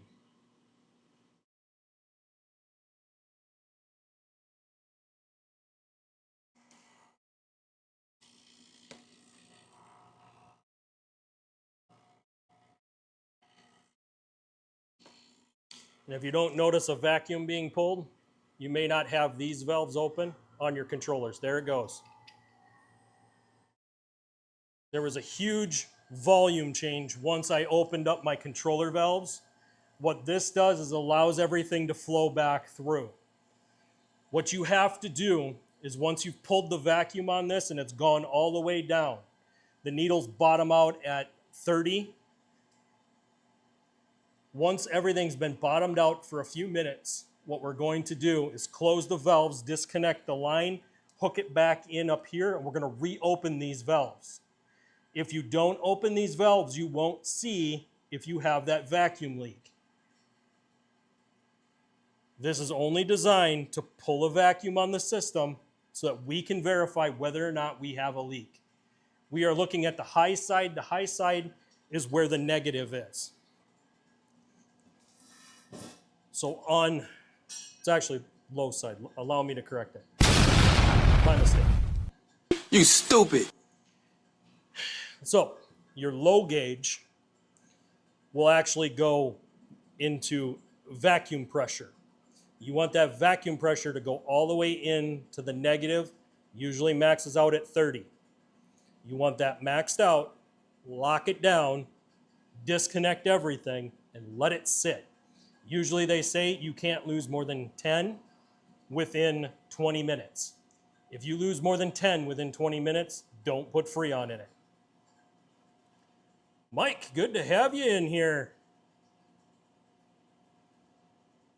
Mike says, I'm curious with the Schrader valve. When you have the lines attached, would it show a leak at that point versus having the cap on it?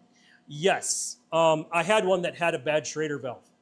And what happened was, even after you charge the system, if you have a big enough leak, it's going to show because that stuff usually comes out as green. The oil is green, and it will bubble out of there. You'll see it bubble. Also, you'll hear an audible hiss with everything disconnected. Now, you could use a sniffer. They do make a sniffer for it. I don't have the sniffer. I've never needed it. I can always tell when there's a leak.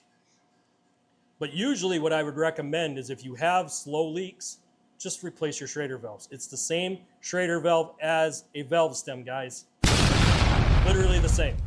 So if you have a bunch of them laying around, it's oftentimes better to just put new in and torque them down, usually to about 4 foot-pounds is where you want to torque them.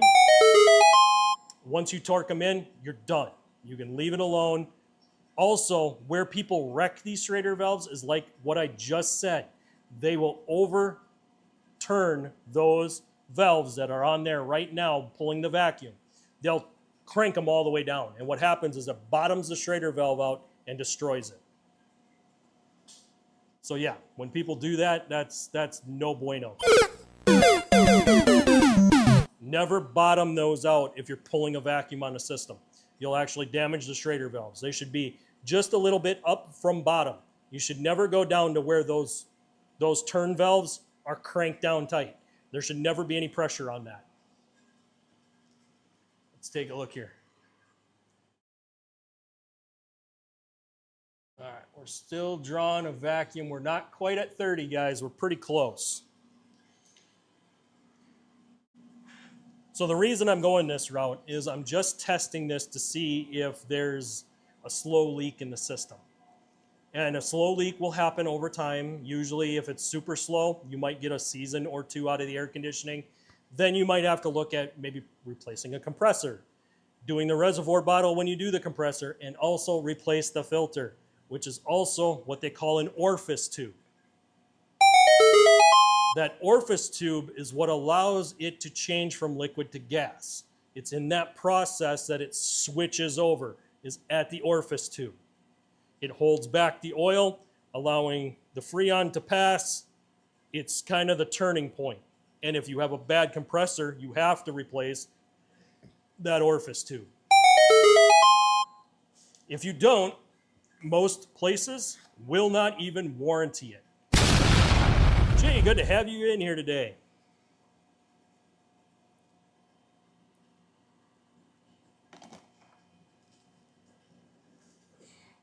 Welcome, guys.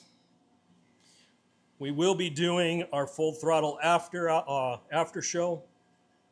That one is for members only, so if you guys are not a member, consider joining for as little as $2 a month. You guys will get all the extra content following the main show. Meaning that if we do projects like this, we did this headlight, we haven't finished putting the bumper on, we're going to finish projects over there. We're also going to cover additional news topics that maybe I'm doing some that are too spicy for the main show, and I'll put those in behind the paywall. That way I don't have the issues that I've been having. But it's good to see you guys in here. I never ask for you guys to donate $1. I never ask for you guys to join, but if you guys would like to, there's additional content that we are going to be doing for you guys here now. So now that I got my new streaming set up, hopefully working good. You know, with you guys coming in, it's showing that it's working really good. So, Mike, did that answer your question on that Schrader valve? Give me a 1 if that answered your question.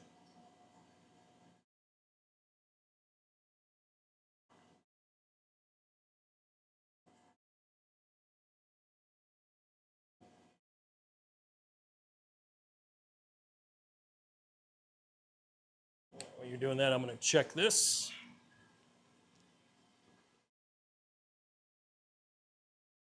Okay, so there's at a certain point that it won't draw it down any farther. This one is maxing out at about 28. That means that's as far down as it's going to go. Kinda. Okay, I'll let this run for a bit. It doesn't hurt anything to draw more vacuum on it.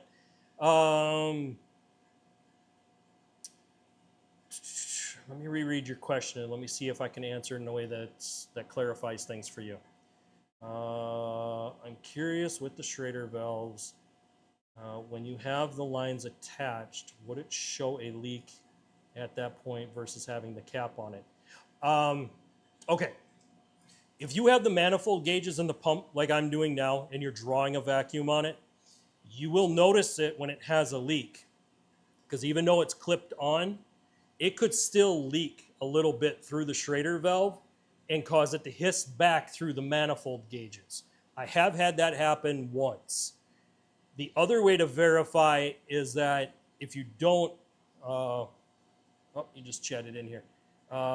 When pulling a vacuum, wouldn't the fact that the lines are attached prevent you from detecting the leak on the bad Schrader valve? It could. The situation I had, the reason that it leaked, I had bad O-rings. So I had bad O-rings on my connectors. So it kind of defeated the purpose. That being said, with the lines attached, you won't be able to 100% rule out a Schrader valve issue, but you'll be able to do it once I show you guys how you can test those Schrader valves. If you think you have a leak there, there's a quick way to test that.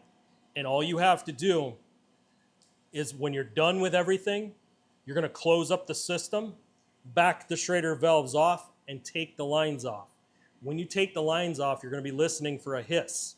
You're going to listen for any air that's trying to rush back into the system, and you'll be able to verify whether or not it lost the vacuum pressure. If it lost vacuum pressure and it was holding vacuum through this process that we're doing, then that's where your leak is. So if we do this test and everything comes back good, we take the lines off and we lost vacuum pressure, then we point to the Schrader valves. Does that narrow it down for you? So you're basically going to test the Schrader valves when you take everything apart. And it comes down to whether or not it holds vacuum once you've taken the lines off. Okay, so we're going to go ahead and switch this over. And how I usually do this is I keep the pump running. I close my top valves here. I close these up. Okay, so these are closed. I'm going to turn my pump off, and I'm going to disconnect my line here. Okay, this line. What I'm going to do is twist it back into here. If you don't have good seals on these, you're going to want to make sure you have good seals. Okay, so now we can't test this system like this. With these valves closed, we won't see if we have a leak. We have to reopen these valves. So we reopen the valves and we let this sit. Remember, 10 minutes, and we can't lose more than 10 off of that vacuum gauge. That's the secret. All right.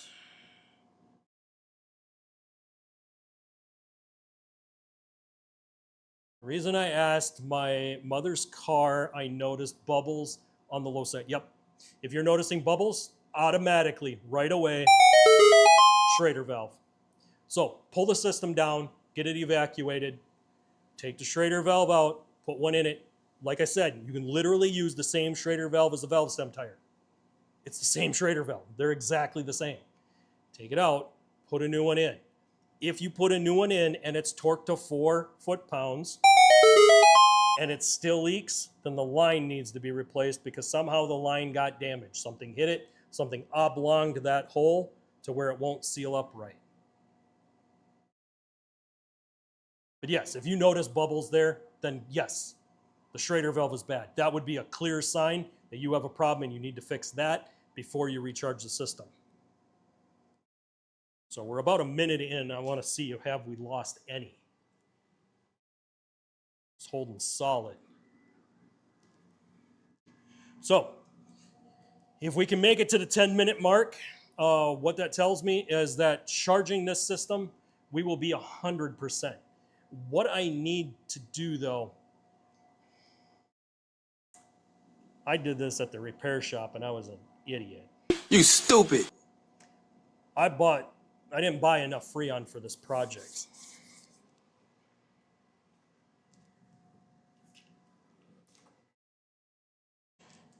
So what I did was I took the measurement. It was 1 pound, 6 ounces. Most repairs or most part stores will be able to gather that information. If they don't go there. Stay away from them if they can't even tell you what the proper quantity for fluids in your vehicle is. We went off of the 1 pound, 6 ounces, and like Bill and I figured out just beforehand, it needed to be, it's 16 ounces in a pound, so I'm going to be short. Actually, I might need this. No, I'm still going to be short because if it should be 24 ounces is what it comes out to be. So 16 plus 6 would be 24. I got 18 here. I'm going to be short. So I'm going to need 2 of the small cans, and I don't know if I have an extra can here today. I know I bought one, and it didn't go in, but I may not have all the Freon that I need. I used to keep extra cans of Freon on hand, but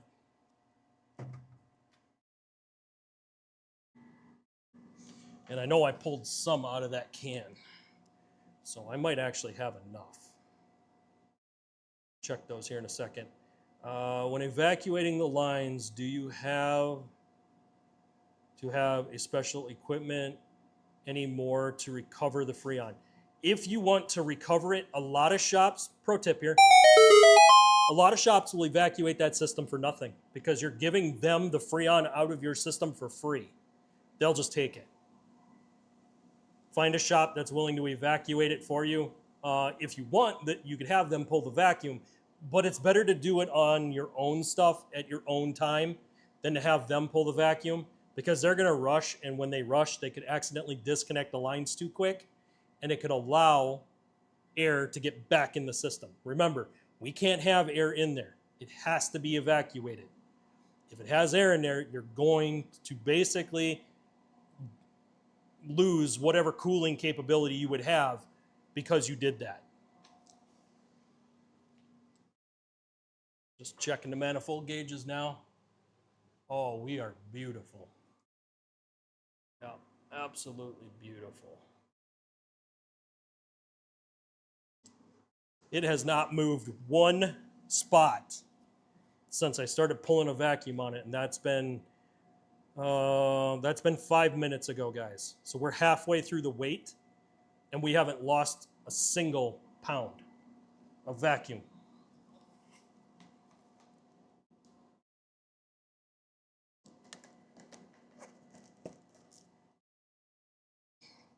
Let's see if I can find another can of Freon, guys. I would really like to do it by the cans because I know I could put exactly what the car requires. If I do that 18, then I'm going to be trying to squeeze some Freon out of that other partial can that I have. And I really don't like doing that. But maybe that'll be the best, is I'll be able to show you guys how you can do that.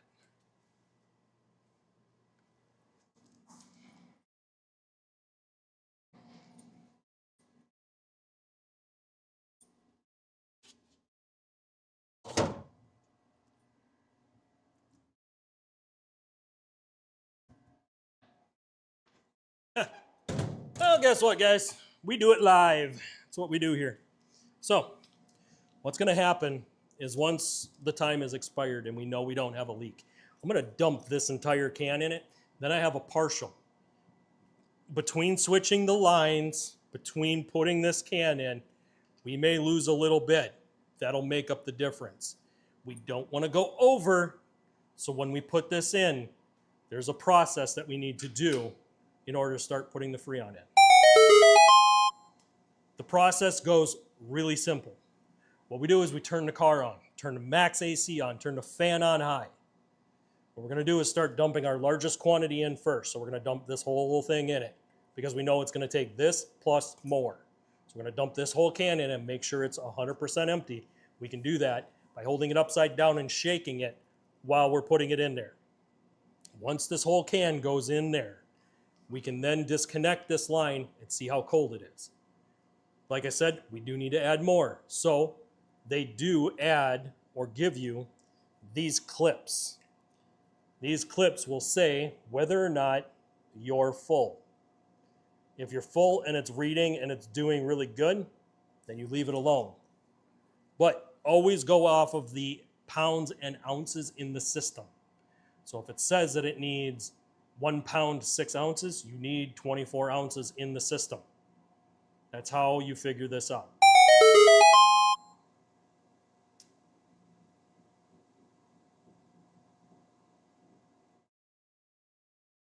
And no, you will not need additional equipment to be able to put the Freon in because you're doing it off of these cans. Now, you can do the other can style. Let me show you that right now.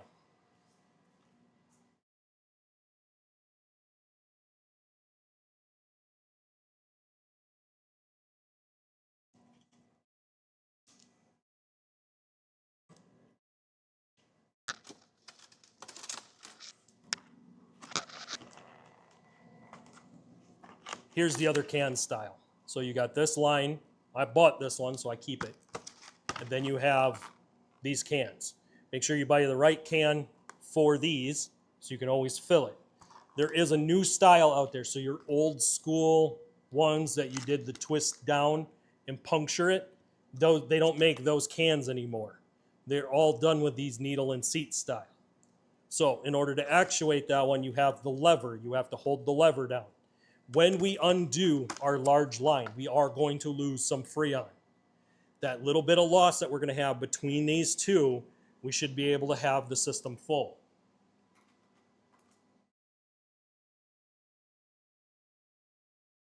If you were trying to do the math, it would be literally 2 cans of this. Now, I'm not going to dump this entire can in there, and I'm going to use these clips when I'm charging this system. Mike, I guess I'm thinking about a half full system when pulling a vacuum. Big machines separate the oil from the Freon. As a DIY, can I just empty it to the atmosphere? Okay.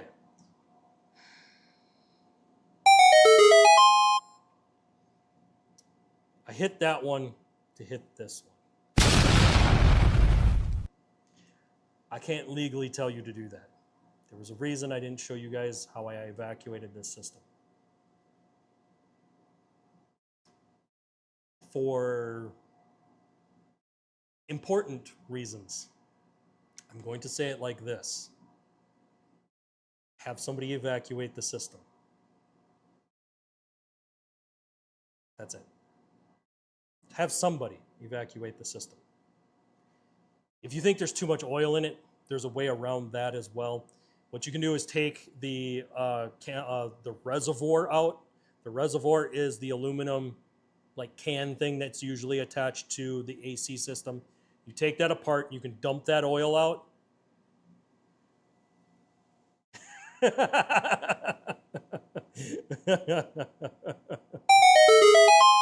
Yeah, Bill, I can't do that. I definitely cannot do that. But have somebody evacuate the system. And I'm going to leave it at that. But yes, if you have too much oil in it, once the system's evacuated, you can undo that reservoir, dump out whatever oil is in that reservoir, because that reservoir is holding the oil. That's what it does. It holds the oil. And the reason you have that orifice tube or filter is to keep that from going past that point. It's designed to catch the oil and keep it into the reservoir. When you have a bad compressor and it spits its guts out, it's going to dump it into that oil reservoir and it's going to plug the orifice tube. So if you're doing the whole system, any automotive repair shop will not warranty an AC system unless you do the reservoir and the orifice tube. You have to do both. I'm glad you caught what I was trying to say there. Have somebody evacuate the system. If you think there's too much oil, disconnect it. You can dump that oil out. Make sure you catch the oil. Don't dump it in the grass. That stuff could basically burn grass and it'll never grow grass again. So right now, I'm going to go ahead and put one of these clips in the vent.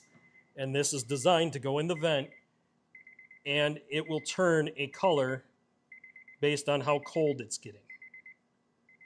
Now, it's going to be hard to see because, guys, we did the fishbowl delete on this car. This thing's got window tint. So it'll be a little hard to see that clip, but that clip needs to go green when we're good.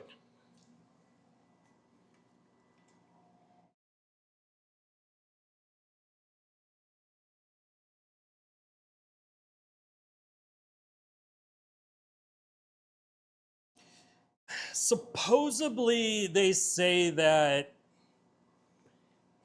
134A could be vented to atmosphere. I don't think it can. Realistically, I think this stuff is still not ozone safe. That's why they did the Y1234. Supposedly the Y1234 could be vented to atmosphere.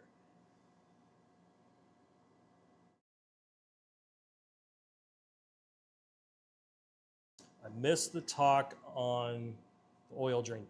Quick question. Are you guys getting advertisements on my live stream? Because I did no advertisements today. If you guys have been getting advertisements, let me know. Because if you guys are, I'm going to turn the shit back on so I get paid. Because that's ridiculous. I turned it off to keep it from breaking up the stream for you guys. No. Okay, good. Thanks, Bill. So if you're draining the oil, there's no physical drain on that reservoir.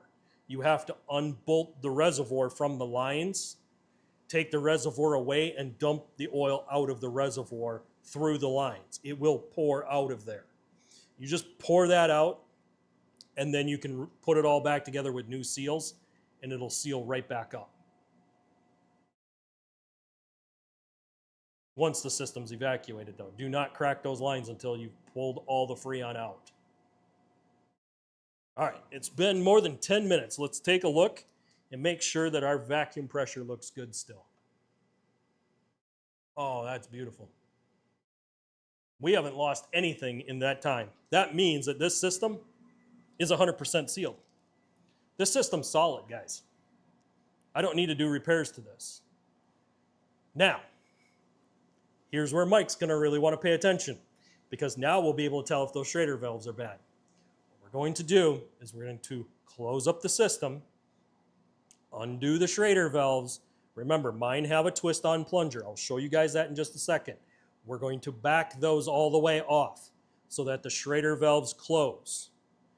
Once those close, if we hear air hiss by or we pull the line and we hear the suction, we got bad Schrader valves, meaning I'll have to put new Schrader valves in and re-pull the vacuum again. So let's go ahead and do that right now. So like I said, what you want to do is close the system. We close it by backing our turn screws off here, both on our low side and on our high side.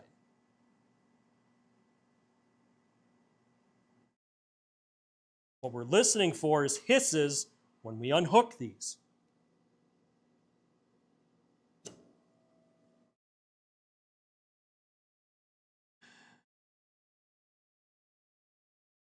Thought I heard some suction.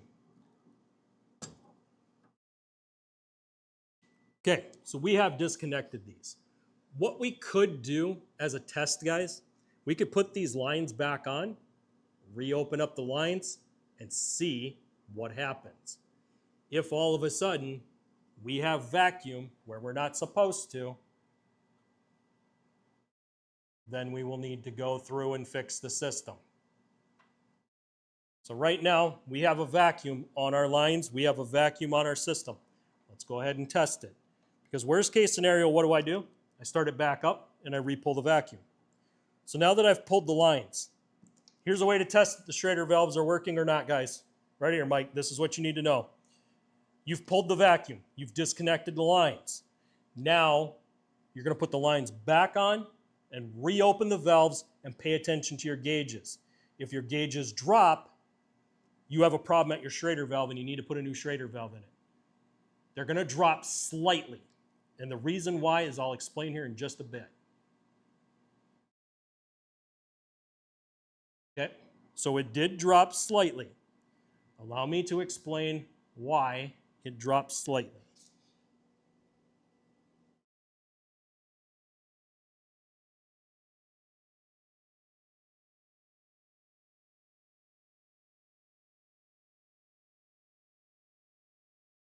Okay, so when I hooked the lines up, I opened the valves, it dropped down to 19. The reason it's going to drop slightly is because when you unhook those lines, you're letting atmospheric pressure get inside between the two connections. Those two connections are enough to drop it. What you're going to do is watch those gauges for a little bit and make sure that they don't move. If the gauges don't move, then you're good. If they start moving now that we took the lines off and it keeps dropping, you got a bigger problem. Remember, this system will bleed out if there's a leak anywhere. So that means if it's leaking anywhere, it's going to bleed out. If the lines were hooked up, we were going to see a drop when we reconnected the lines, but it still held enough pressure. Yes, give it at least 5 minutes. So I do need to restart this pump because I have lost 10, but it's still solid. So I do need to hook up my pump and re-vacuum it.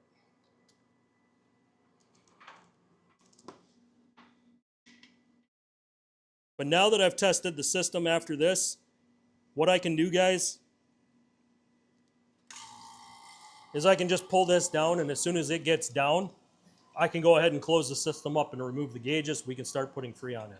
I don't need to get super carried away pulling a huge vacuum on it. We already did that test.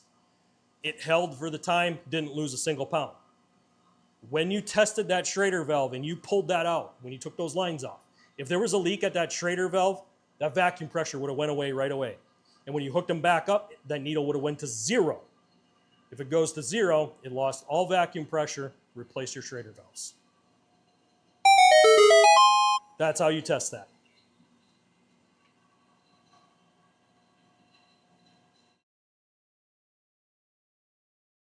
Let's check the top fans today. Let's see what you guys are doing for points so far on top fans. Jay's got 25 XP, Mike's got 75, and Bill's got 75. You guys are tied for top chatter. Awesome, awesome.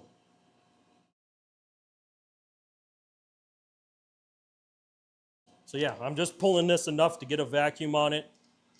I want to get it down to where it was before we did our test. And sometimes, guys, when you do the second test like this to test those Schrader valves, sometimes you'll pull a harder vacuum on it and it'll go down to that 30 where you want it to be. Sometimes running the second vacuum actually pulls more air out of the system, because what happens is it moves and shifts the minute you disconnect the lines and reconnect them. So it's always a good thing to do probably 2 vacuum pulls on it before you start dumping stuff in it. The other thing is make sure you don't overcharge, because if you overcharge the system, it's not going to work. It'll trip the pressure switch inside of the AC system and shut off the compressor. So if you do that, let's say you accidentally overfill the system. Let's say I dump this in and it sucks this can all the way in like it's not supposed to. If it does that, what will happen is it'll trip the pressure switch and it'll shut off the AC. In order to fix that, evacuate a little bit out. Only do a little bit at a time until the compressor kicks back in.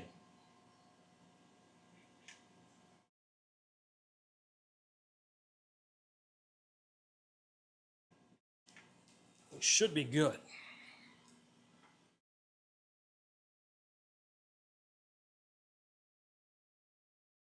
Yeah, we're good. All right.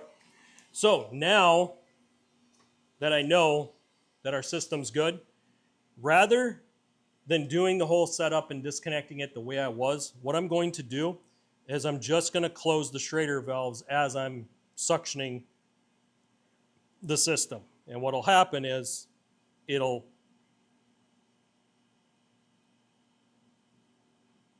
suction it all down. We're all clear. I can close these if I want. So this is another way that you can close up the system. But your AC system is already closed when you back these off. I can close my pump. The reason I can't leave my pump on is my pump does not have a Schrader valve in it. So if I leave my pump off with the line attached, it will let the vacuum out through my pump. So I always have to make sure these are closed. So what I want to do now is disconnect now that I have the Schrader valves backed off.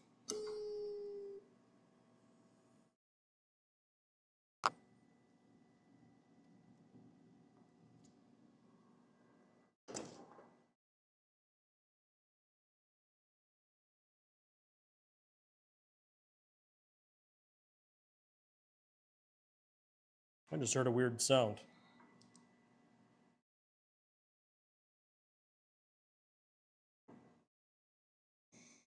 I'm wondering if I put a Schrader valve in it just to be safe.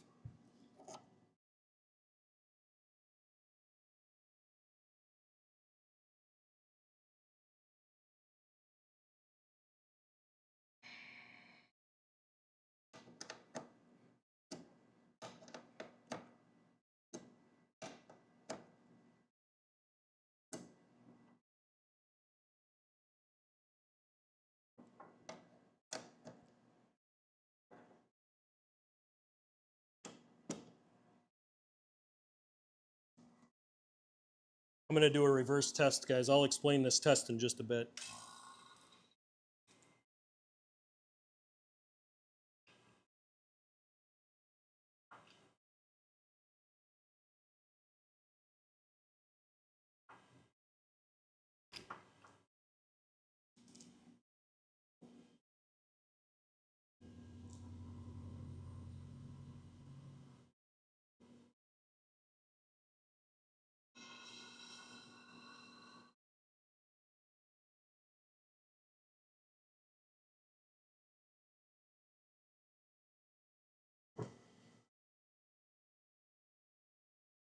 We might have a bad Schrader valve, guys.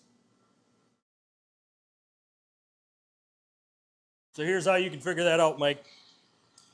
So what happened was, remember I told you you're going to hear a sound when you disconnect that line. It's usually going to come on the low side when you disconnect the line.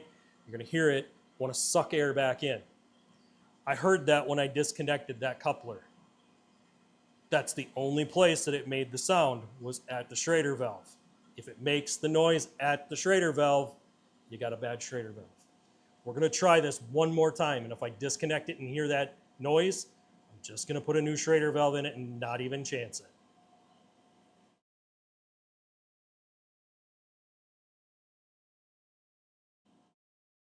Yeah, Mike, more than likely I'm going to be replacing that Schrader valve anyway. I'm going to do this one more time, and then I'm just going to replace it. Yeah, it's a very odd sound. It's kind of like a whoop. You know, it's almost like trying to draw air in is what it does. It's really weird.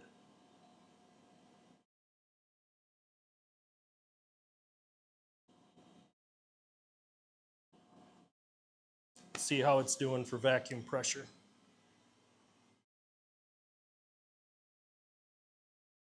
All right, we're good enough that the system's sealed, so I'm going to go ahead and open this.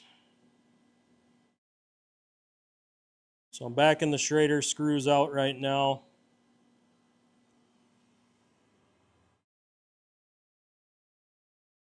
Closing my valves. I'm going to try disconnecting from the high side again this time. Quiet.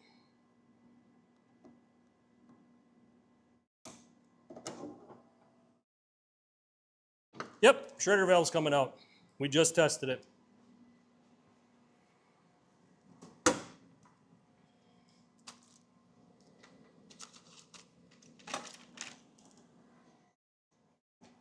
So that's how you can verify that you got a bad Schrader valve.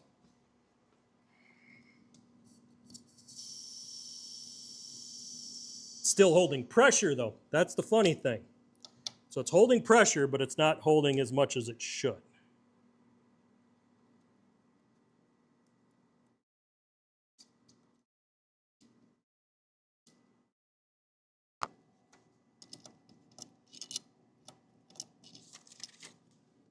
I'm going to use a magnet to get that out of there.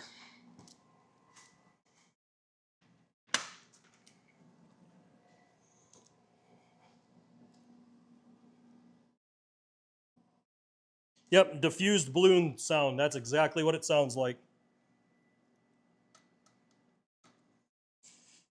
All right, so if you guys have this issue, I forgot, magnets don't work because it's all brass and aluminum. So the only piece that's metal is very little and it's very far down inside there. So we're going to use a needle nose pliers to grab our valve stem and pull our valve stem up.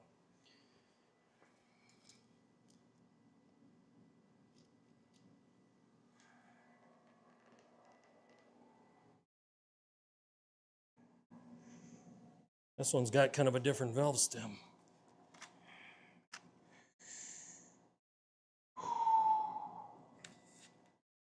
Well, crap. Leave it to Honda to do everything different. Now I got to see if I have a separate AC system, guys.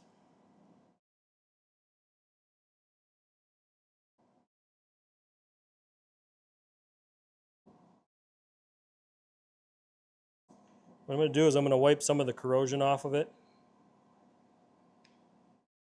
I don't have O-rings for this setup. So I'm going to attempt to do a clean. We're going to try pulling it and see if it works. All right, tighten it back up. If not, the repair comes to a stop right here until I get a new Schrader valve.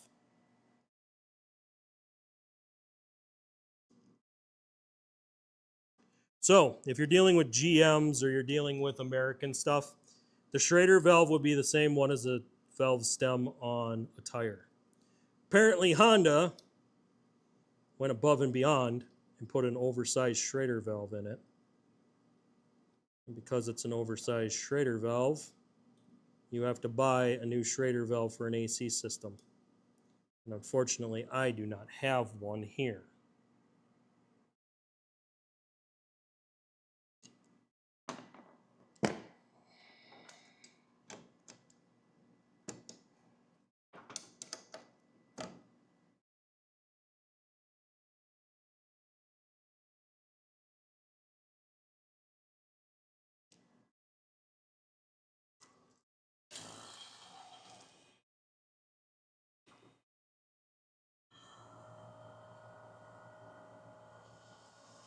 All right, we're going to pull a vacuum on it again. This time I want to verify that it doesn't hiss.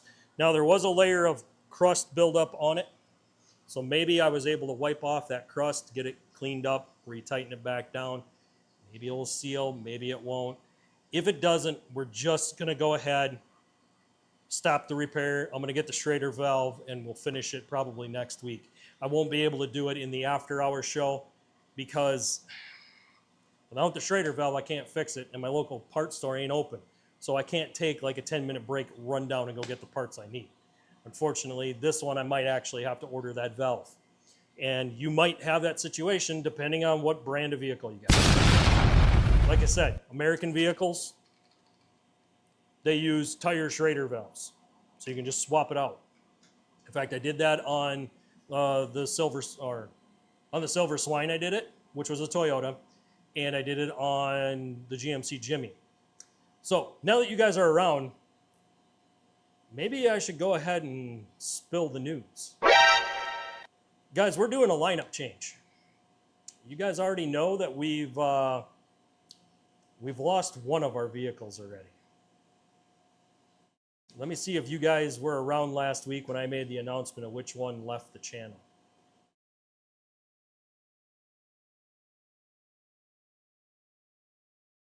I'll wait and see what you guys reply. One vehicle has left the channel. Actually, two have left now. One left a few weeks ago, like 2 weeks ago. I announced it last week, I think.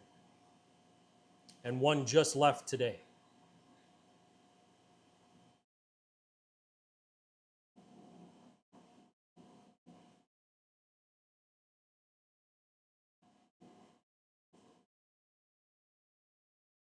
Let's see if you guys get it. One of them actually appears when I start my video for the day. One of the vehicles that are on that screen when I first start, one of those are no longer with us. The other one, you guys already know. That's the one that doesn't appear. But we've already given that a nickname, and I've done plenty of videos on that one. Waiting to see if you guys know which one left a few weeks ago, and then your guess as far as which one is gone today. And when I mean today, it's gone today. Somebody already bought it.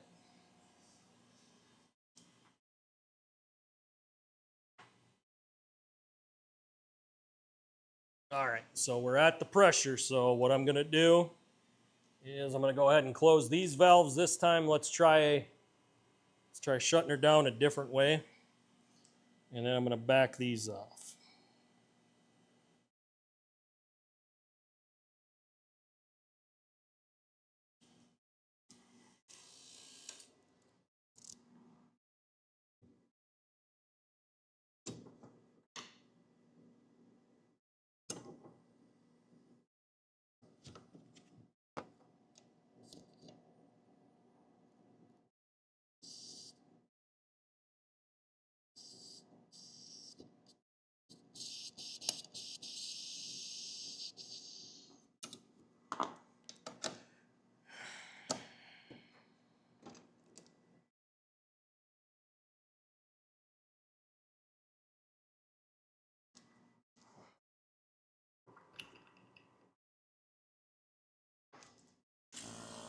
It has a slight hiss. I'm going to probably wind up not finishing this one today, guys.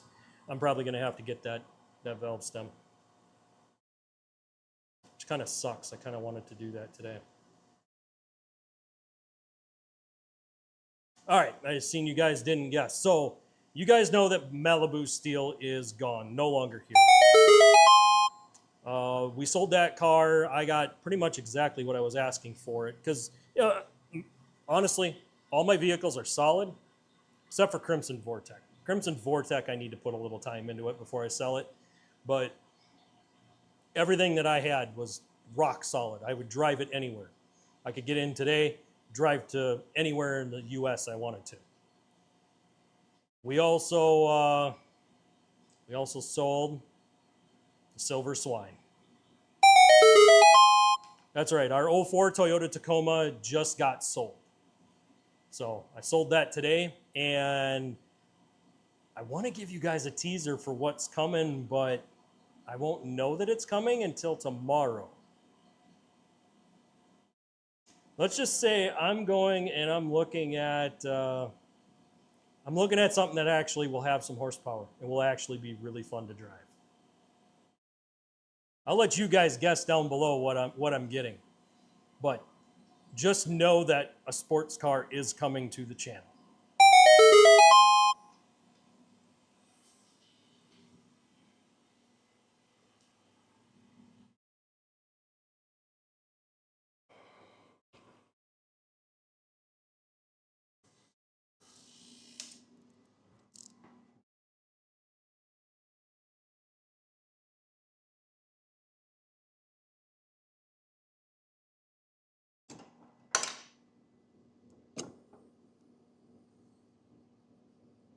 Yep, we're not putting it together today, guys.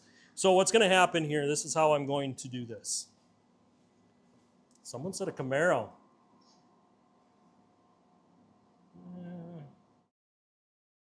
Maybe I should have gone that route, but what I'm getting is a little bit more rarer than a Camaro.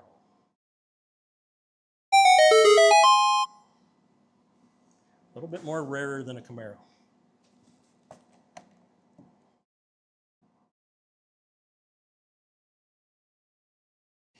Okay, just sports car. Camaro could be both. I'll give you that. Camaro could be both. And the reason I say that is after the 1980s, it became a sports car. It was no longer a muscle car. Basically, anything from 70s back could be considered muscle because most of them were just motor, transmission, chassis. Once they switched over to the fuel injection, in my mind, they went sports car status at that point. I'm going to go Corvette then. Man, you'd only be about half right. You're only about half right on that.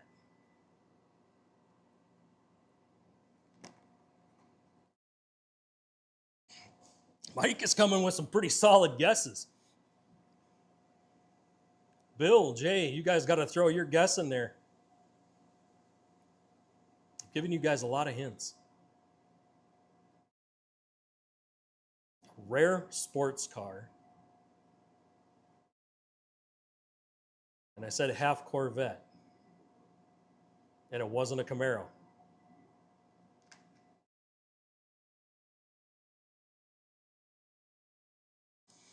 So, on this, because we know we have a leaking Schrader valve that we know is not going to hold. Yes, it holds vacuum and I can hear it hissing now when I pull this down. But when I disconnected that line and I heard it hiss, it's not going to hold. So, I'm going to go ahead and back this Schrader out.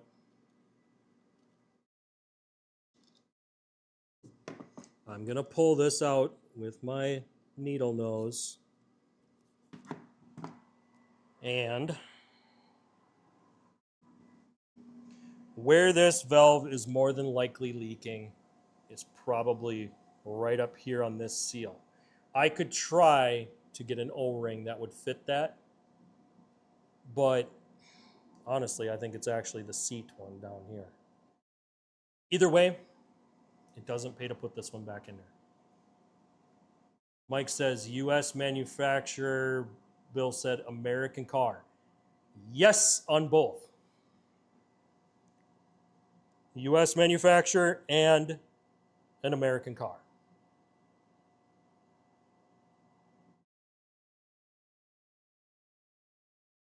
Like I said, it's rare. It has Corvette DNA, and it's not a Camaro.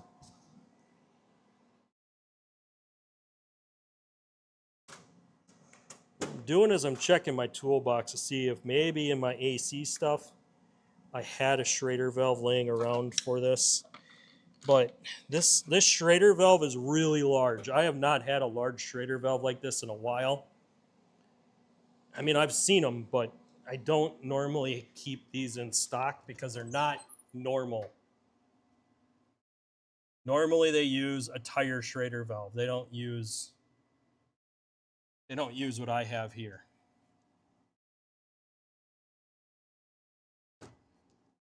So I got a feeling that, yeah, I'm just going to have to, I'll just put a pause on this, and now we're going to finish that up. A Fiero, come on, man. Those things weren't rare. What are you thinking?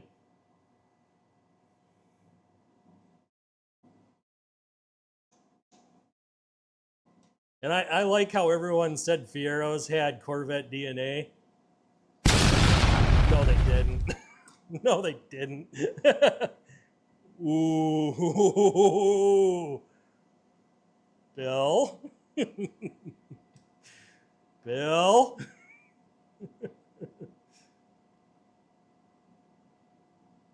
LOL, they are now.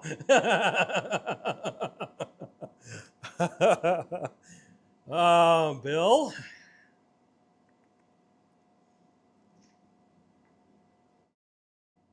Yes.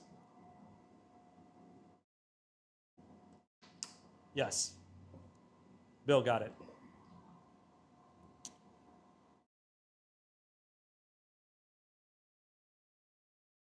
Yep. You guessed it.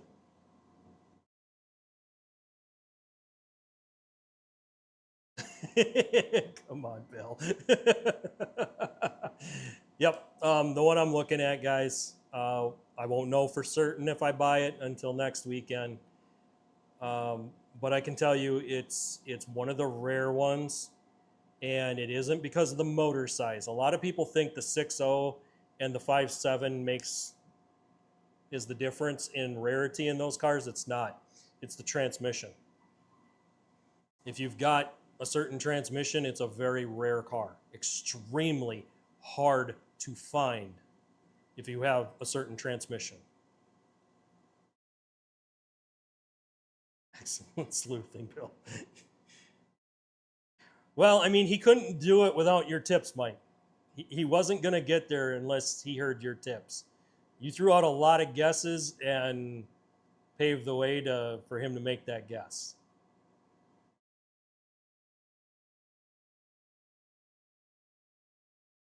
No, it's not a T10. T10 would have been, pretty sure T10 is like an older transmission. It's definitely a sports car, not a muscle car. So I know a lot of people think GTO and they're thinking the old muscle cars. It's not that. The car was only made for 3 years, guys. 3 years, and they used everything that came in the Camaro and Trans Ams 2 years earlier. It was the entire drivetrain out of those cars that got put into those GTOs. This car is a spitting image of the 02 Trans Am that my brother owned for many years. I had it for about a year, and then I sold the car to pay off some debts. I regretted selling that car at the time. But to get this Trans Am, or to get this potential car, I'm basically getting that Trans Am back. And his was a WS6. And if you guys know what WS6 means, I just told you what transmission's in it.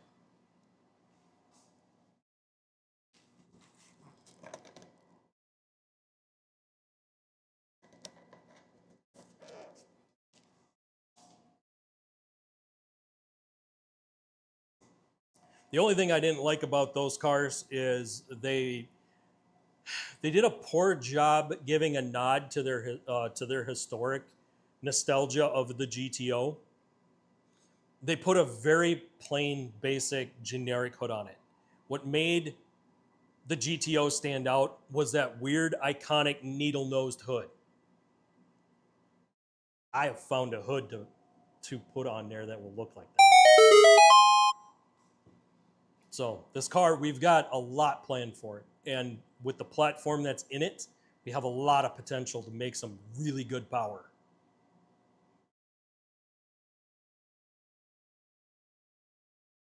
Yeah, I'm letting the cat out of the bag for you guys. I am. The stream's a little slow. We're not getting as many people clicking in, and you guys have been very loyal fans, so I'm kind of letting the cat out of the bag a little bit. Giving you guys some sneak peeks behind the scenes of what's going to happen. But yeah, the big one today was that I sold the Silver Swine.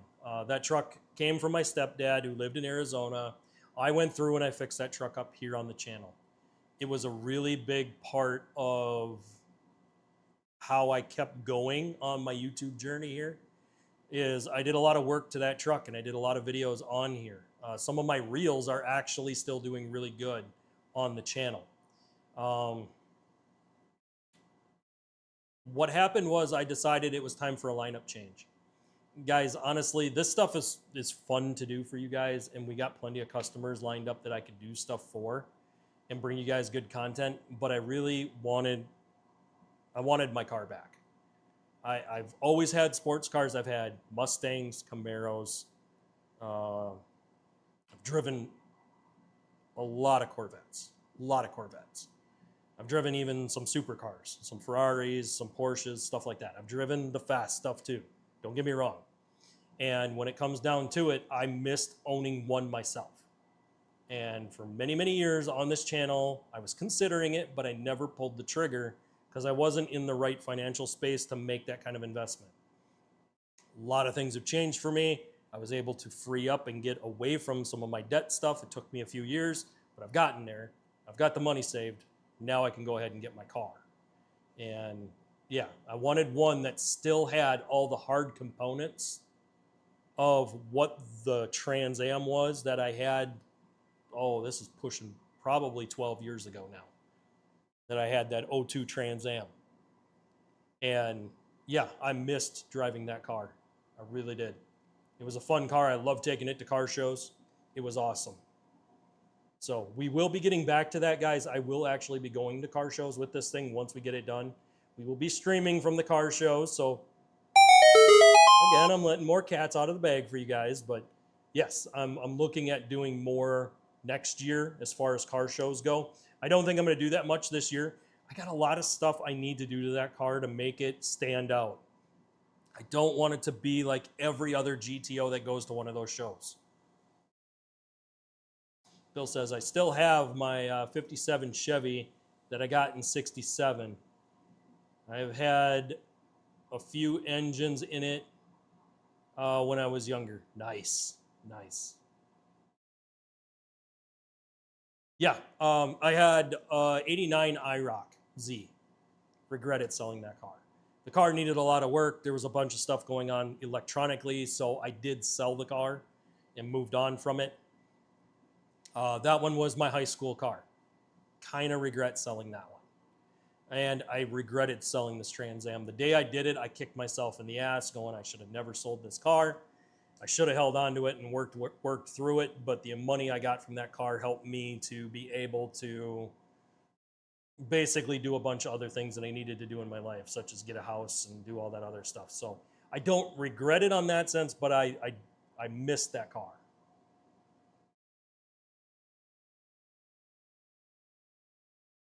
Mike says, I need a truck with decent bumper, motorhome, towing capability. What do you recommend? All right, so if you're gonna do a bumper pull mobile home type deal, so like a camper or RV, what I would suggest is getting something like a 1 ton or 3/4 ton. 3/4 tons, you get underneath the scale rules when you're going from state to state with it. So usually people will go with the 3/4 tons and add the overleafs in them. That's one way to cheat that system. If you go with the 1 ton, you're better off bumping all the way up to the dually so you don't get the trailer sway.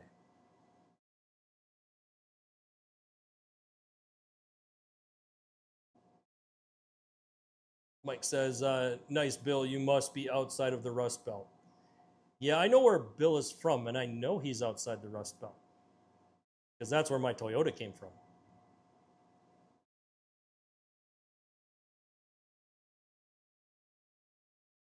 Yep. Yeah. So I was a little sad today, guys. I let go of the Toyota, said goodbye to it. Tomorrow, I go look at a potential rare car that when I get my hands on it, I'm going to make it even more rare and make it really exciting to drive. It's going to be a spicy car. Don't get me wrong.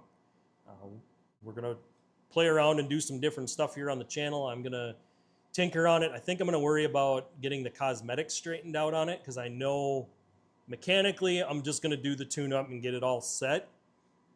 But I'm not going to get carried away with adding power until after I get the cosmetics done because I do want to be able to take it to car shows next season. I don't want anything to hold me up from taking it to a car show next year. And actually, I want to hit up probably 4 or 5 car shows, possibly more. I'd go to U.S. Hot Rod Power Tour, but I don't think I'm ready for that yet. I need to go through it top to bottom if I'm going to do the Power Tour. Because that's a long drive, and that's a lot of driving. So I need it to be 100% if I'm going to pull a stunt off like that. So yeah, this Schrader valve, guys, this killed our AC for today. And I will get a new Schrader valve. More than likely, guys, what I'll do is I'll probably just leave all of my stuff here. I'll get the new Schrader valve, and we will do that next week along with the brakes. So I'll probably do one side of the brakes, and then I'll show you guys the other side, or I'm just going to save that for the after-hours show.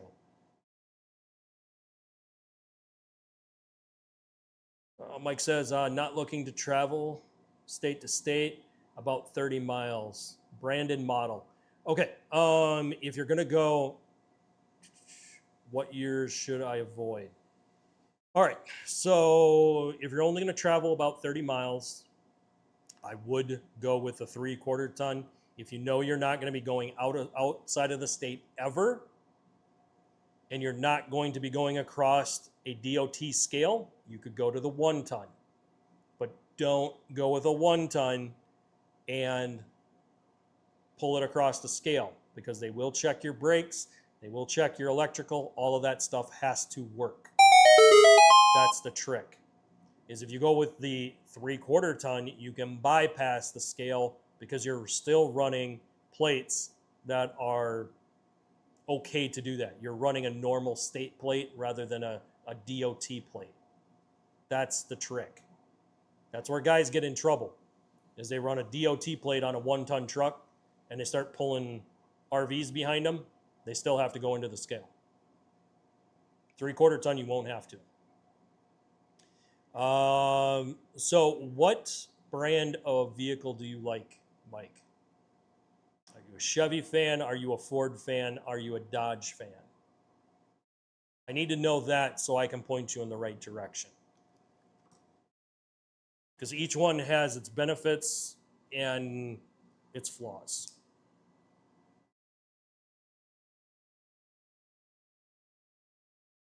I'll wait for you to type that in.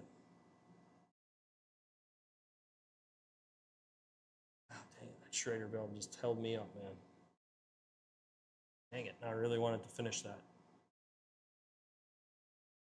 That's all right, we'll get it next week. So what is your favorite brand, Mike?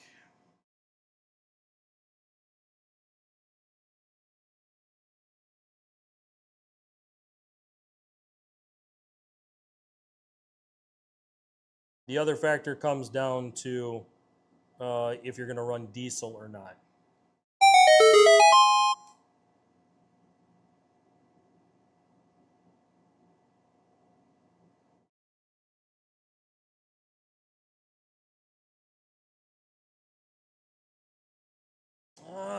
Bill, I don't know if they run. They might run Y plates on 1 tons down there, though.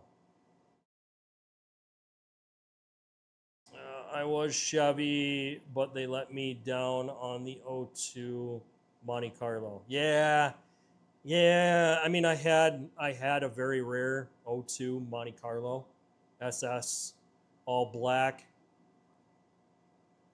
I'm driving a Toyota now. Okay. Tacoma or Tundra?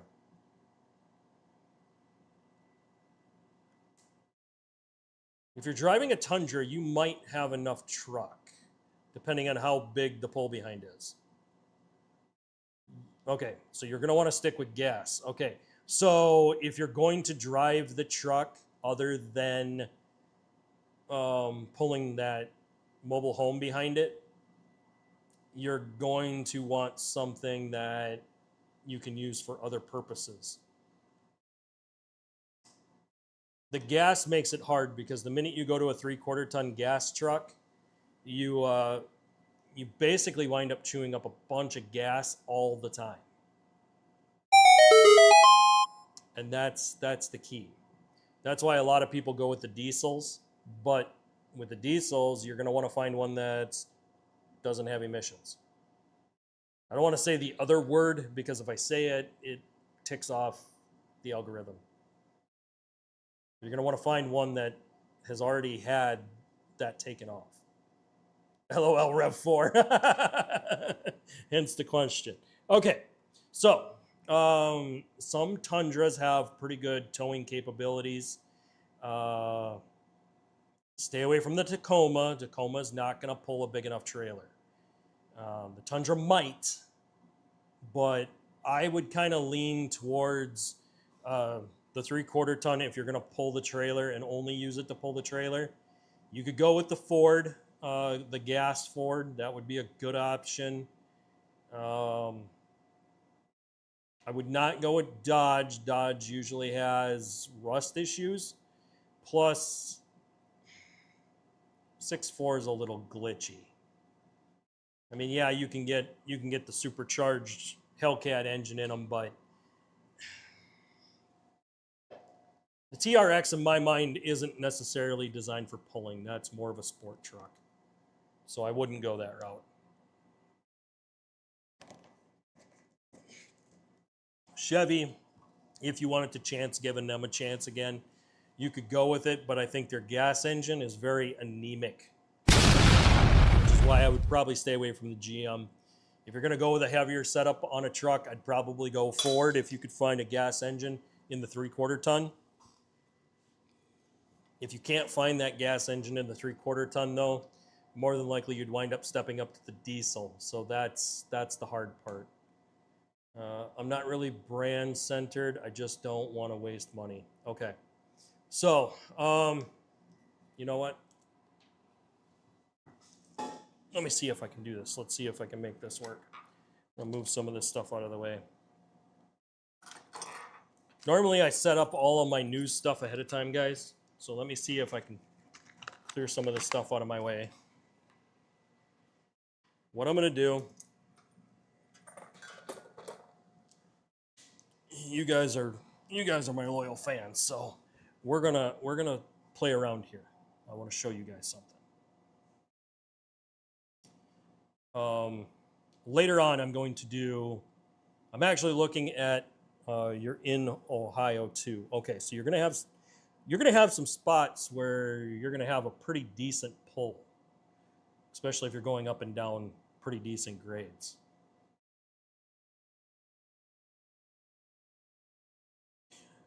Bill, you kind of got lucky with that 2013 with the 5.3 that you don't have lifter issues, though. And I think a lot of it's because you don't have a whole lot of miles on it. But usually the GMs started running into problems all the way from, 2011 all the way to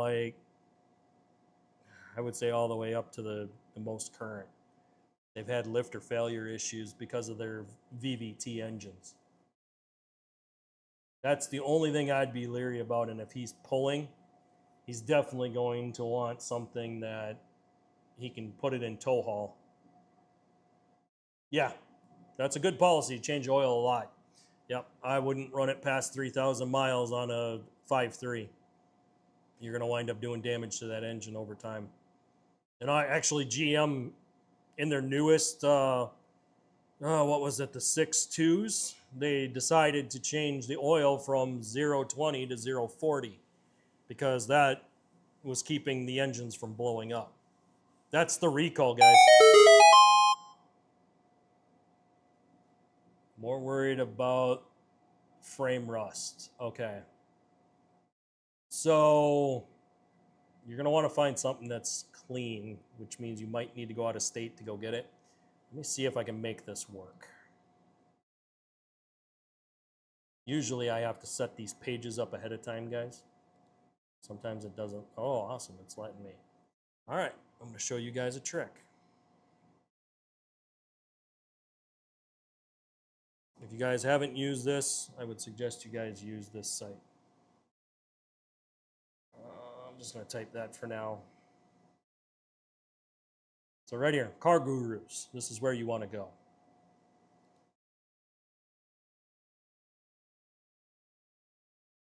So we don't want Chryslers. Let's go Chevy. Let's go Ford.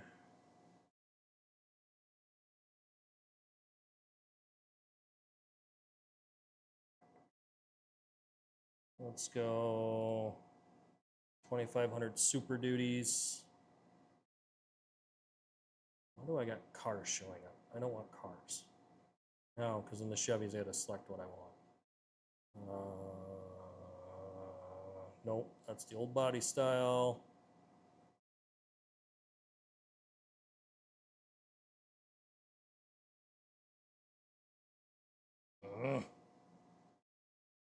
Sure, you guys don't want to make the site nice and clean to look at.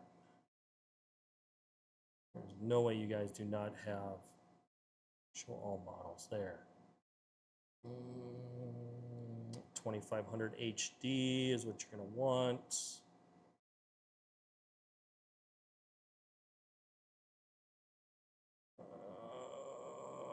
Ford. I'm not even going to click on Dodge because I don't recommend Dodge, guys. I just don't.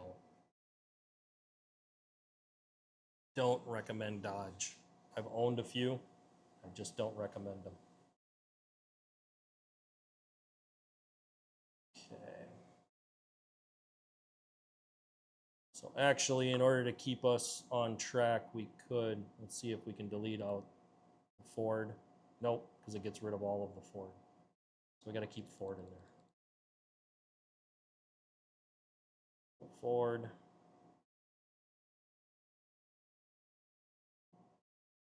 Let's go 250 Super Duty. Now it should give us an option to select whether or not it's gas or diesel, but right now we're not able to. Sometimes it'll show it like this one's a diesel. You're looking at just over 100,000, so just barely broke in. Plenty of power. This one's the LTZ, and you're paying about 21. As you get newer, you're going to spend more, but you just keep scrolling. You know roughly what you're looking to pay for a truck by chance? You know what kind of budget you're looking at playing in there, Mike? Because the budget might make a difference. Actually, if you could give me that budget, I can narrow it down even farther.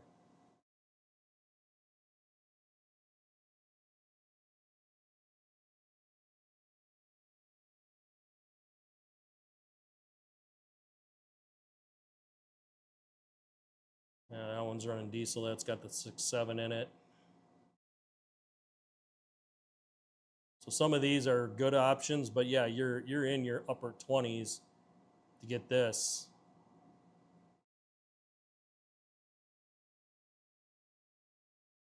Let me see if you chatted in how many. Yeah, if I know your budget, I can narrow it down a little bit farther yet. I can kind of dial it in. But using that site is a really good tool to help narrow it down kind of what you want. The gas engines, just try to stay away from anything that is variable valve timing, especially with the lifter failures. Like 6.2, GM 6.2s, there's a huge recall out right now. Anything from, I think it was 2019 all the way to 2024. They were having crankshaft snapping issues. So you're not going to want to go near the GMs on that side of things. if you're gonna go gas, I would probably stick to the Ford gas trucks, or just go with the old school 6 liters. Like here in the 2013, you can get the 6.0 gas, and you can go that route. You can find them much cheaper than this, but that would be an option for the GM. The Tundra, I guess, in order for me to recommend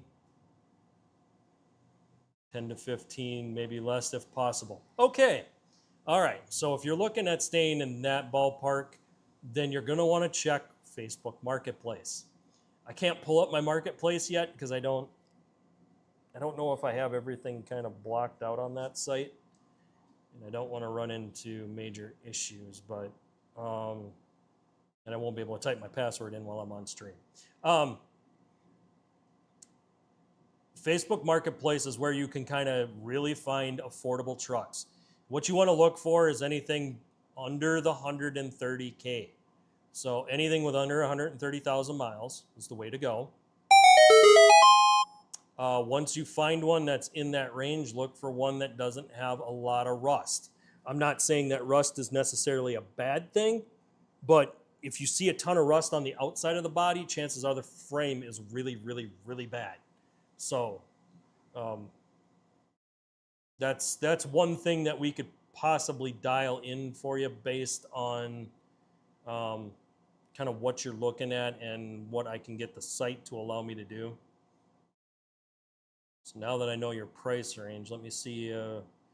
I know on the full version I can really kind of zero in on it more.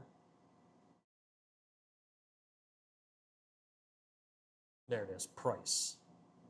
So I can go in here to price. We can go from 2, let's go 15. Because I think you said 15 was your top 10 to 15. So we'll go 15. The next thing we're going to do is we're going to change the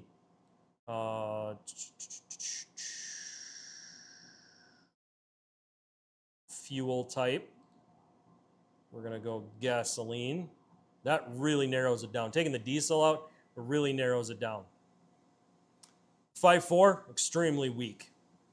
It's going to feel anemic, and it's still going to get bad fuel mileage because it's in a Super Duty, but you're going to deal with that when you go with a gas engine in a heavier truck. But the heavier truck is designed to be able to pull the trailer. So let's take a look here. Again, 6.0, right here, 2011, 2500 HD LT. It's under the 140. You're in the ballpark. And you've got the 6.0 in it. This would be a good truck. Their fender flares are not right. You can see that already. And they put the wrong fender flares on it.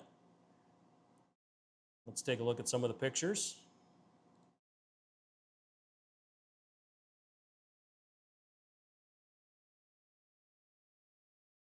This one looks like it has overloads in it just based on the picture. How much space you have in the wheel well. That's usually a good indication that it has overloads already in it.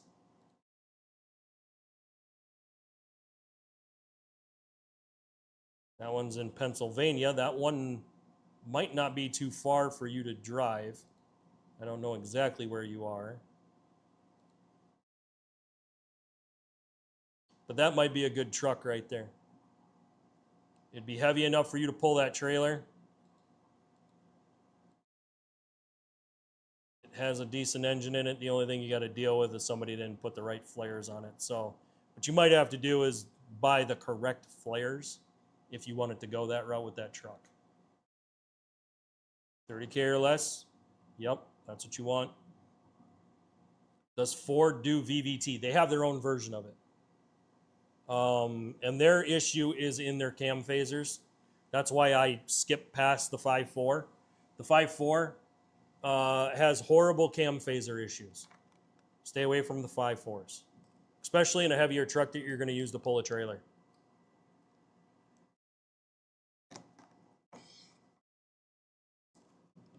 And that 2011 might have had VVT.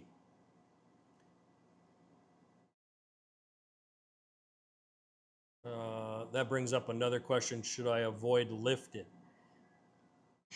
You said you weren't towing that far, so you could go with a lifted truck.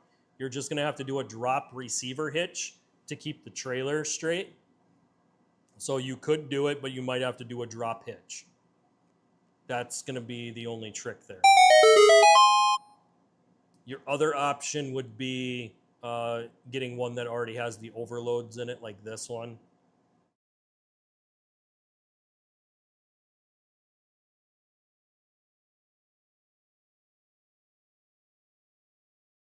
Do you already have the trailer or not?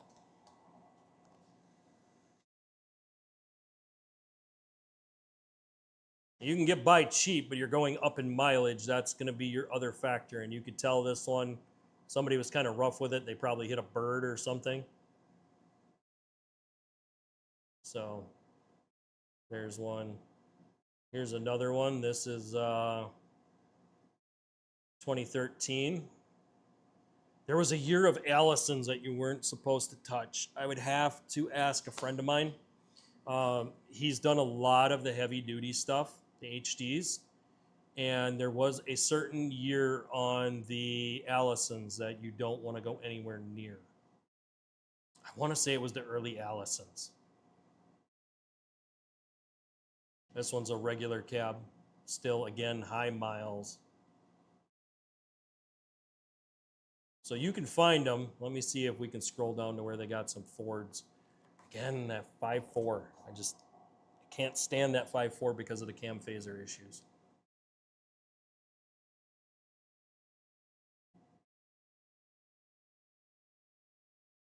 There's a nice black extended cab one. Again, it's got higher miles. It's out of the mileage range. All the Ford gases are 5.4s. That's not a good sign. So the one thing we haven't seen, just scrolling through here, we haven't seen a lot of 2012s.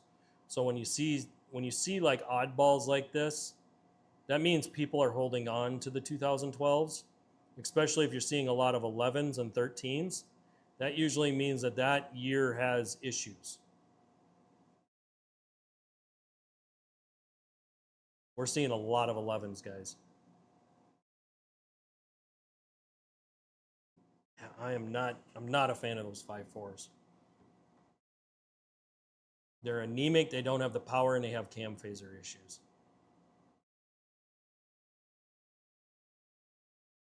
Yeah, we got 29 pages we could page through, but that kind of gives you an idea.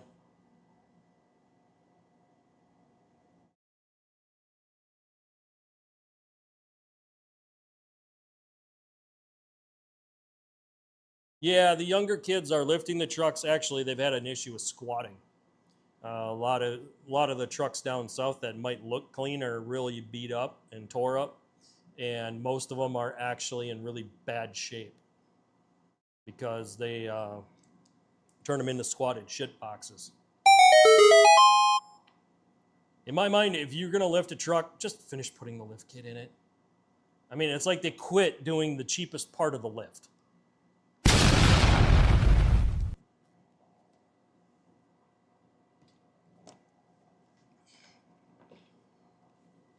But yeah, you could go lifted. You're just going to need a drop receiver hitch to flatten out the trailer. Sometimes lifted trucks are a little bit more beat up because, like I said, kids had them and they tore them up. So sometimes you're better off, especially if you're looking at the HD series stuff. If you're looking at, Super Duty or HD, you're going to want to go that route if you're going to be pulling a trailer, and especially if you're going to pull it around a lot. Like you said, you're only going 30 miles, but if you're pulling it, every other weekend or every weekend, you're going to want something that's going to hold up to that. And the only thing that will is going with a 3/4 ton. The 1 ton would be the best, but if you have to deal with DOT stuff, don't do it. And diesel is the better way to go. Much better fuel mileage on a diesel. But when diesels break, they cost a lot more. Yeah, avoid 5.4s. There's too many problems with them. Between cam phaser and being underpowered, you're not going to like them. In fact, if you ever want to test that theory, go to a Ford dealership, ask them if they've got any used 5.4 Super Duties, take it for a test drive. After you drive it 3 blocks, you're going to take it back to the dealership and say, no thanks. Very anemic.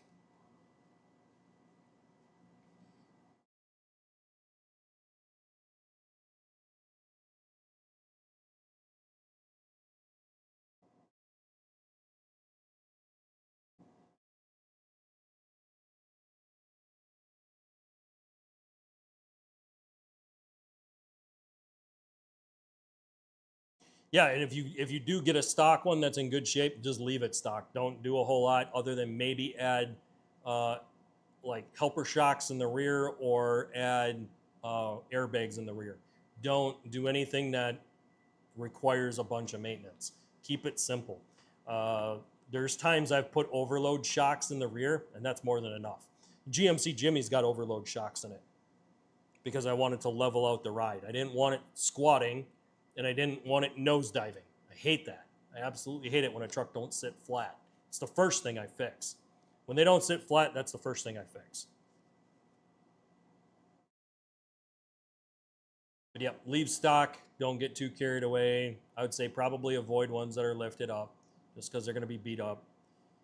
Focus on your HDs. Look towards Chevy. Use Car Gurus. Use Facebook Marketplace. Oftentimes you're going to find really good deals on Facebook Marketplace, but search around and look at which ones are available and then try to look for the years outside of the ones that are available. Because if you see a ton available in the 2011s and 2013s, those years usually had problems and people are dumping them. So look for a 2012, a 2014, a 2015. Look for something outside of what is easily available.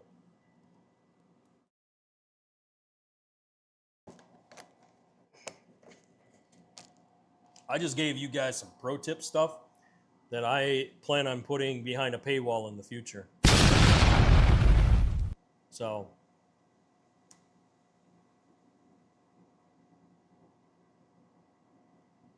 Bill says leave the whole truck stock, make yourself more problems. Yeah, you can. If you start modding, you can make more problems.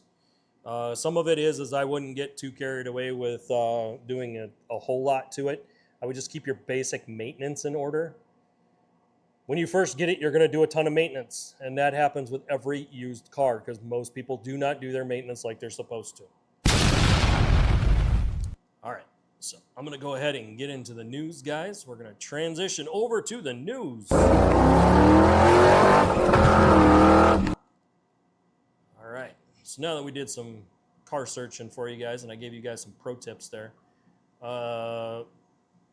First news article comes off of Motor Trend. Lyft is entertaining robo-taxis. We've heard about this. We've seen them try this. In my mind, this is just one step away from pushing AI and EV crap. So in my mind, it's trash.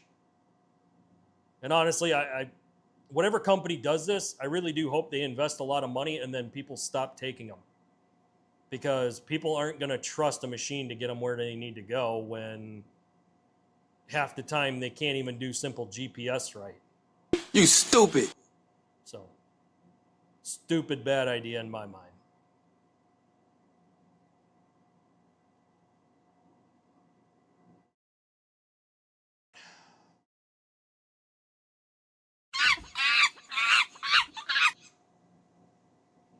I knew there was always going to be EV crap that always gets thrown on here. So this one here is already stating that they're creating a new hollow drive pack that produces V8 torque inside of a single wheel. So what they're saying is this motor is designed to put as much torque down to the ground as an entire V8 engine will, down to one wheel. Meaning that they could potentially put this on every single wheel. What they're not telling you, hold up, what they're not telling you is that these are going to consume more battery issues. So you're going to have shorter battery life. And if they put more than one motor, it's going to drain even faster. So, again, in my mind, an EV, that's why we made that sound effect for EV, just for that reason, guys. So BP is investing a lot of money into their airports for charging EVs. Guys, this is done as a... Sorry, I had to hit that again. This is being done just because they're trying to push the EV agenda. Guys, this isn't green energy. It never will be. This is just marketing ploy. EVs, in my mind, are a complete waste of time and money. And when you start having to pay for repairs on it, it's a complete waste. In the Full Throttle After Show, I'm probably going to open up some of these articles and kind of go through this for you guys.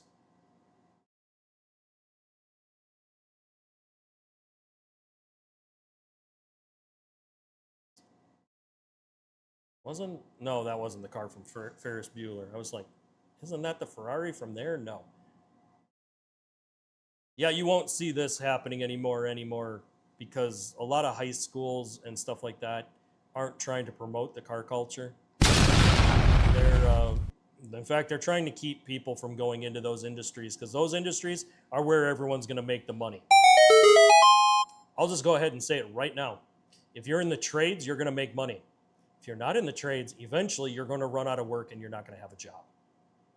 So, you heard it here. If you're not going into the trades, you might want to reconsider what you're doing.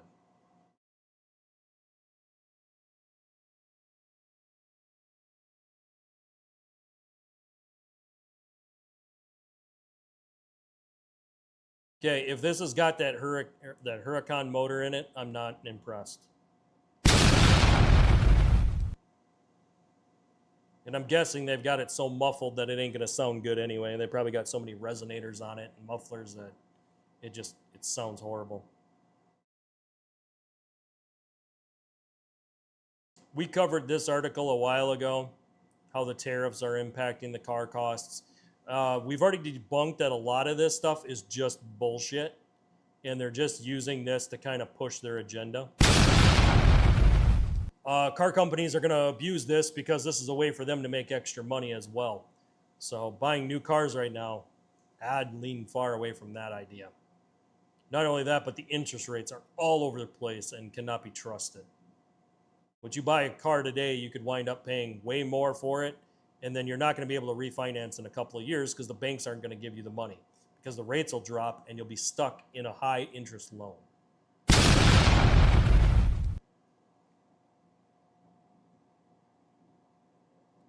Tesla.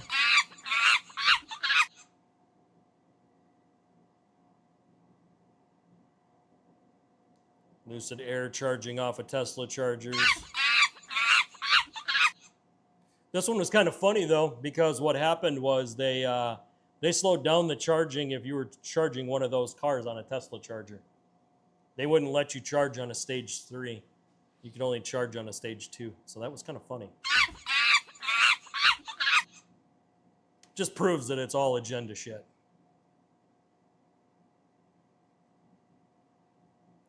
Toyota Tundra changes, shock absorbers, seats. Okay, whenever they do this crap where they say sweet paint, what they're doing is this is just a puff piece. What did I say last week?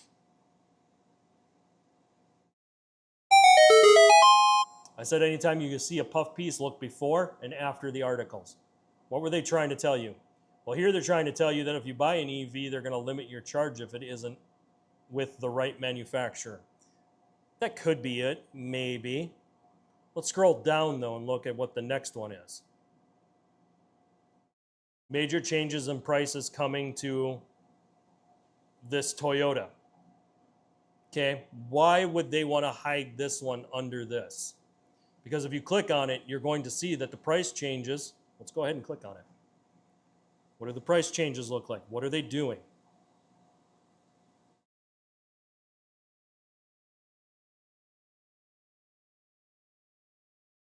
First of all, they're going to run a V6 hybrid.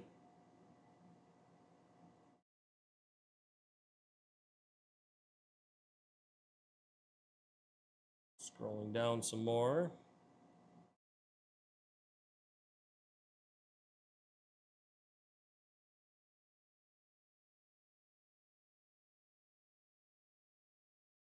So here's what they were trying to hide. If you scroll down far enough, they start giving you the prices and MSRP. So they're raising their prices $1,600 on this particular rear-wheel drive SR5. As you scroll down, the price changes don't get too bad. Like you can get the SR5 four-wheel drive, still you're paying $1,600 more than what you were last year. But as you get to more of the different versions, the price drops are different because they've already raised the price and jacked it up. This shows you what the price is though, and then it tells you the difference from the 2025. So 2025, it's going to start going up. And by next year, I bet it's going to go up even farther. So again, when you look at news stuff and you start seeing puff pieces, look at the one and look at the article before it and the article after.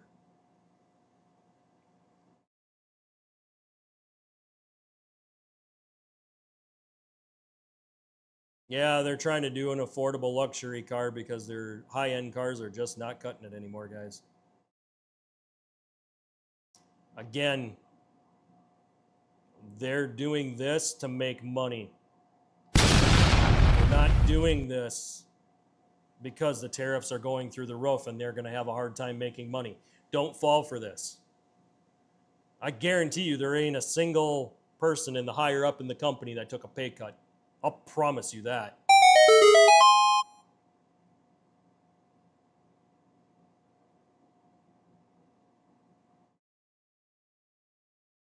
So Nissan closing 2 more production plants. Guys, this is huge.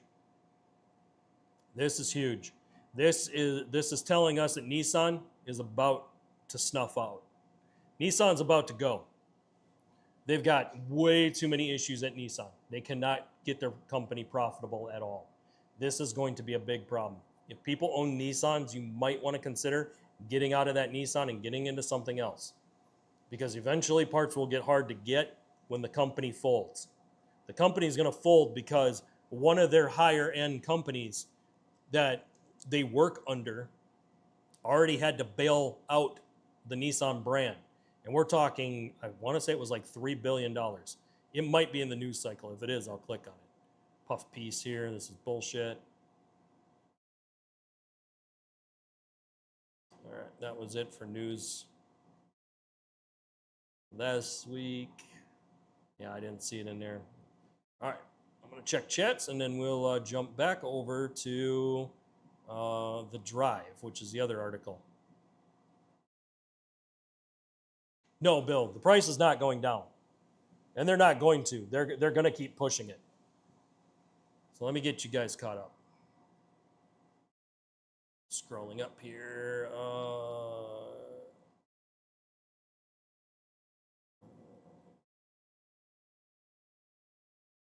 Bill was asking if you wanted to sell. Nice. So you work in IT and you use AI consistently. Yeah, I started using AI as well, just for some of my metadata and stuff on my channel. It's helped me a lot to kind of get things figured out. The only thing I don't like about relying on AI to do the driving portion is we've already seen that the self-driving cars are just not safe at all. They can't tell the difference. The sensors are not there. They can't keep up with the changing environment. Humans can react quicker right now than what a machine can to changes on the road. And they're not programmed yet to understand the oh crap situations. The oh crap situations, a human can respond and make a decision based on what will be best for them. Where the robot might not be willing to take the ditch if it means doing the right thing. Because if the robot puts the car in the ditch, that puts the manufacturer in a liable spot. So they may choose to let the car crash even though it might kill everyone inside. That's why I haven't been a fan of the AI driving stuff yet. It just doesn't know how to respond in the situations that are the most crucial.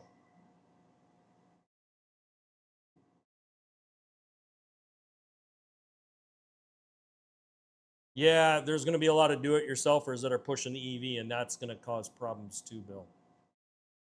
Yeah, price is not going down, not at all. And the interest rates are actually still holding pretty high yet on cars. Mike, clickbait. Yep, absolutely. Yep, use prices and excuses. And if prices start decreasing rapidly, watch out. That's usually a bad sign. When prices drop dramatically, that means there's a huge shift coming. We seen this during the President Mr. O's administration when the cash for clunkers scam happened. We seen a major drop across all cars. And that was a straight up, and we all should have been paying attention to that one. I still have to do that special for you guys too. Don't think I forgot about it. I haven't. I'm still going to do the cash for clunkers. I'm trying to get things rolling back and getting the views back up again before I go into that. Yeah, Nissan's trying to merge with another company, but the one that they were trying to merge with backed out. And they tried backing out, or they wanted to back out because they saw that Nissan was failing. And they didn't want to invest. They backed out. I think it was Honda. I think Honda was going to invest, and they backed out because they knew they were going to lose money on it. All right, so the next news articles over here are from The Drive.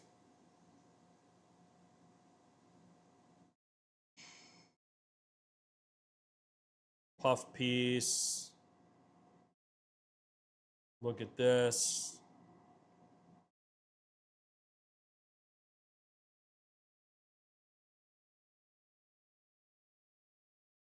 See, I hate articles like these because they just make everyone think that, well, I have an Acura Integra Type R and mine should be worth $200,000. I guarantee you this thing is either not been driven or super, super low miles, and it's 100% stock, never been tampered with. Also, it's probably got some rare options on it. Maybe a rare transmission, maybe a rare paint code, maybe a rare interior option. There's going to be something that makes this car stand out from all the others made. So that's the tip, is when you find one that's rare, it has to have something rare to make it worth money.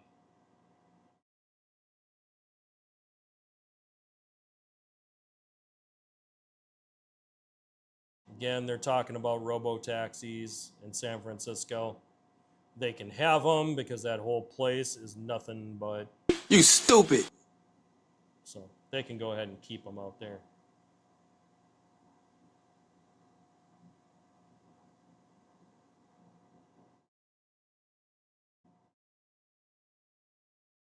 So we're looking to do a Testarossa rebirth 40 years later. In my mind, I guess you guys are kind of late to the party. Probably should have done that like 15 years ago.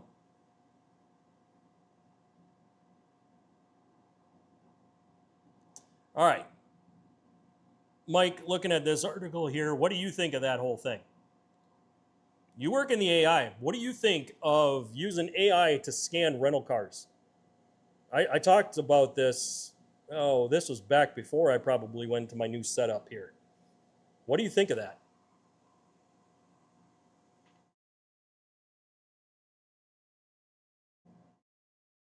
I see a whole lot of problems with it is what I see.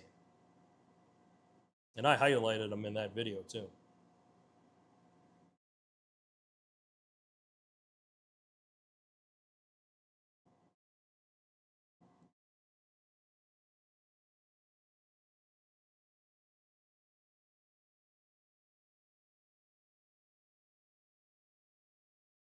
Okay.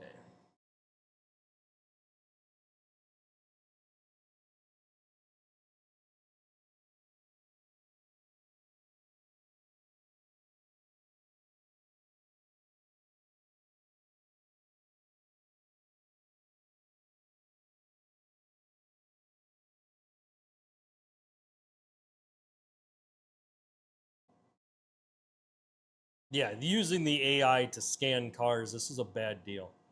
Because this is going to raise insurance rates for everyone across the board. And you need to take out the insurance if you're ever going to rent a car now.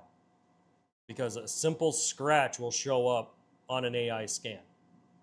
You could have a rock come out of a tire, scratch the paint, and they're going to charge you for it. And if you don't take the additional insurance, you're going to eat that cost out of your pocket. But what this is also going to do is jack the insurance rates on everyone who has a car. This is why I was not a fan of it. I get why they're doing it, but they're also going to mess up the industry, and car insurance rates are going to just skyrocket because of this. Because the insurance companies are not going to lose money. Oh, no. They're going to pass that cost on to somebody else. And I don't want to be the one to say it, but I'm probably going to be hitting this button in the next year or so because there's going to be articles on it. Well, I sure hope somebody picks up that phone because I f***ing called it!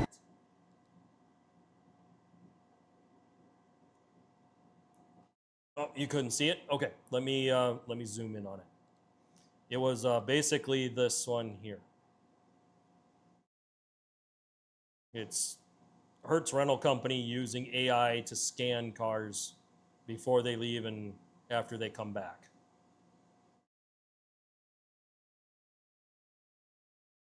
And the reason they're doing this is so that they can keep their cars 100%. See how minor this scuff was on this rim?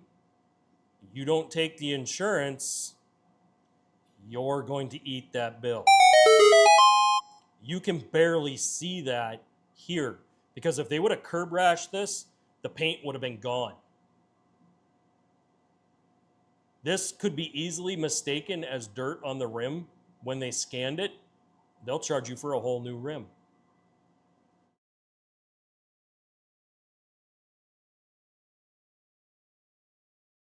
Let me know if you saw that, Mike. But yeah, this is why our insurance rates are going to go jacking through the roof by them using AI to scan these cars, because any little nick will get picked up and you'll get charged. You're more than likely going to take the insurance because you're not going to pay this bill. Oh, hell no. You're going to make insurance pay the bill. But the insurance company is going to turn around and raise the rates on everybody.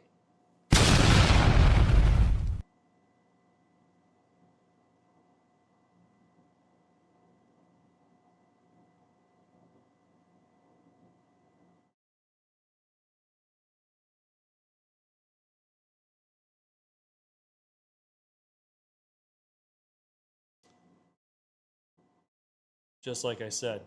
So they said the car wasn't completely dry. So the scan picked up that there was a curb rash when the car wasn't dry.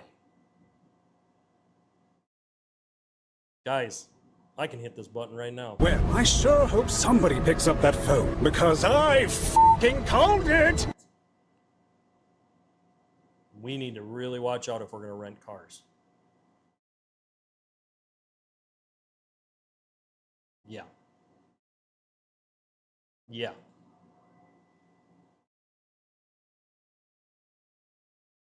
Bill, that's what they did after the homeowners insurance, after the flood in the east and the fires in California. They don't want to lose any more money. Yeah, that's exactly what it is. Insurance companies don't lose money. All they do is spread that pain over 1 million customers. That's what they do. And we wind up eating it. And of course, they lock us in saying only certain insurance companies can sell in certain areas. So we wind up taking it in the shorts every single time. You stupid. I hate that. Absolutely hate that. You can be a good driver. You can do everything right. And they're still going to jack your rates because Hertz decided to turn in 250,000 claims one year because of people that might have had a nick or a scratch in the car from driving by a semi. That's what we're going to start seeing, guys.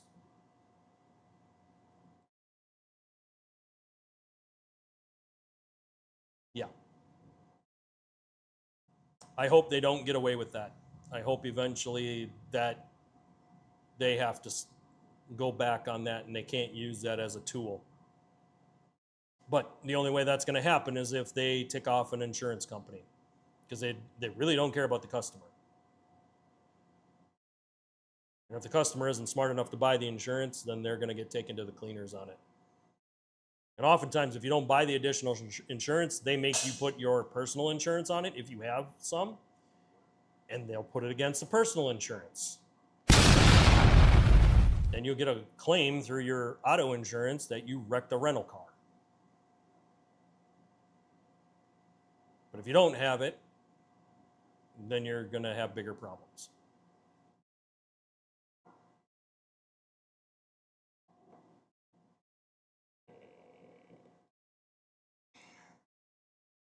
Kia. Kia's electric vans with swappable bodies. Ridiculous. Absolutely ridiculous.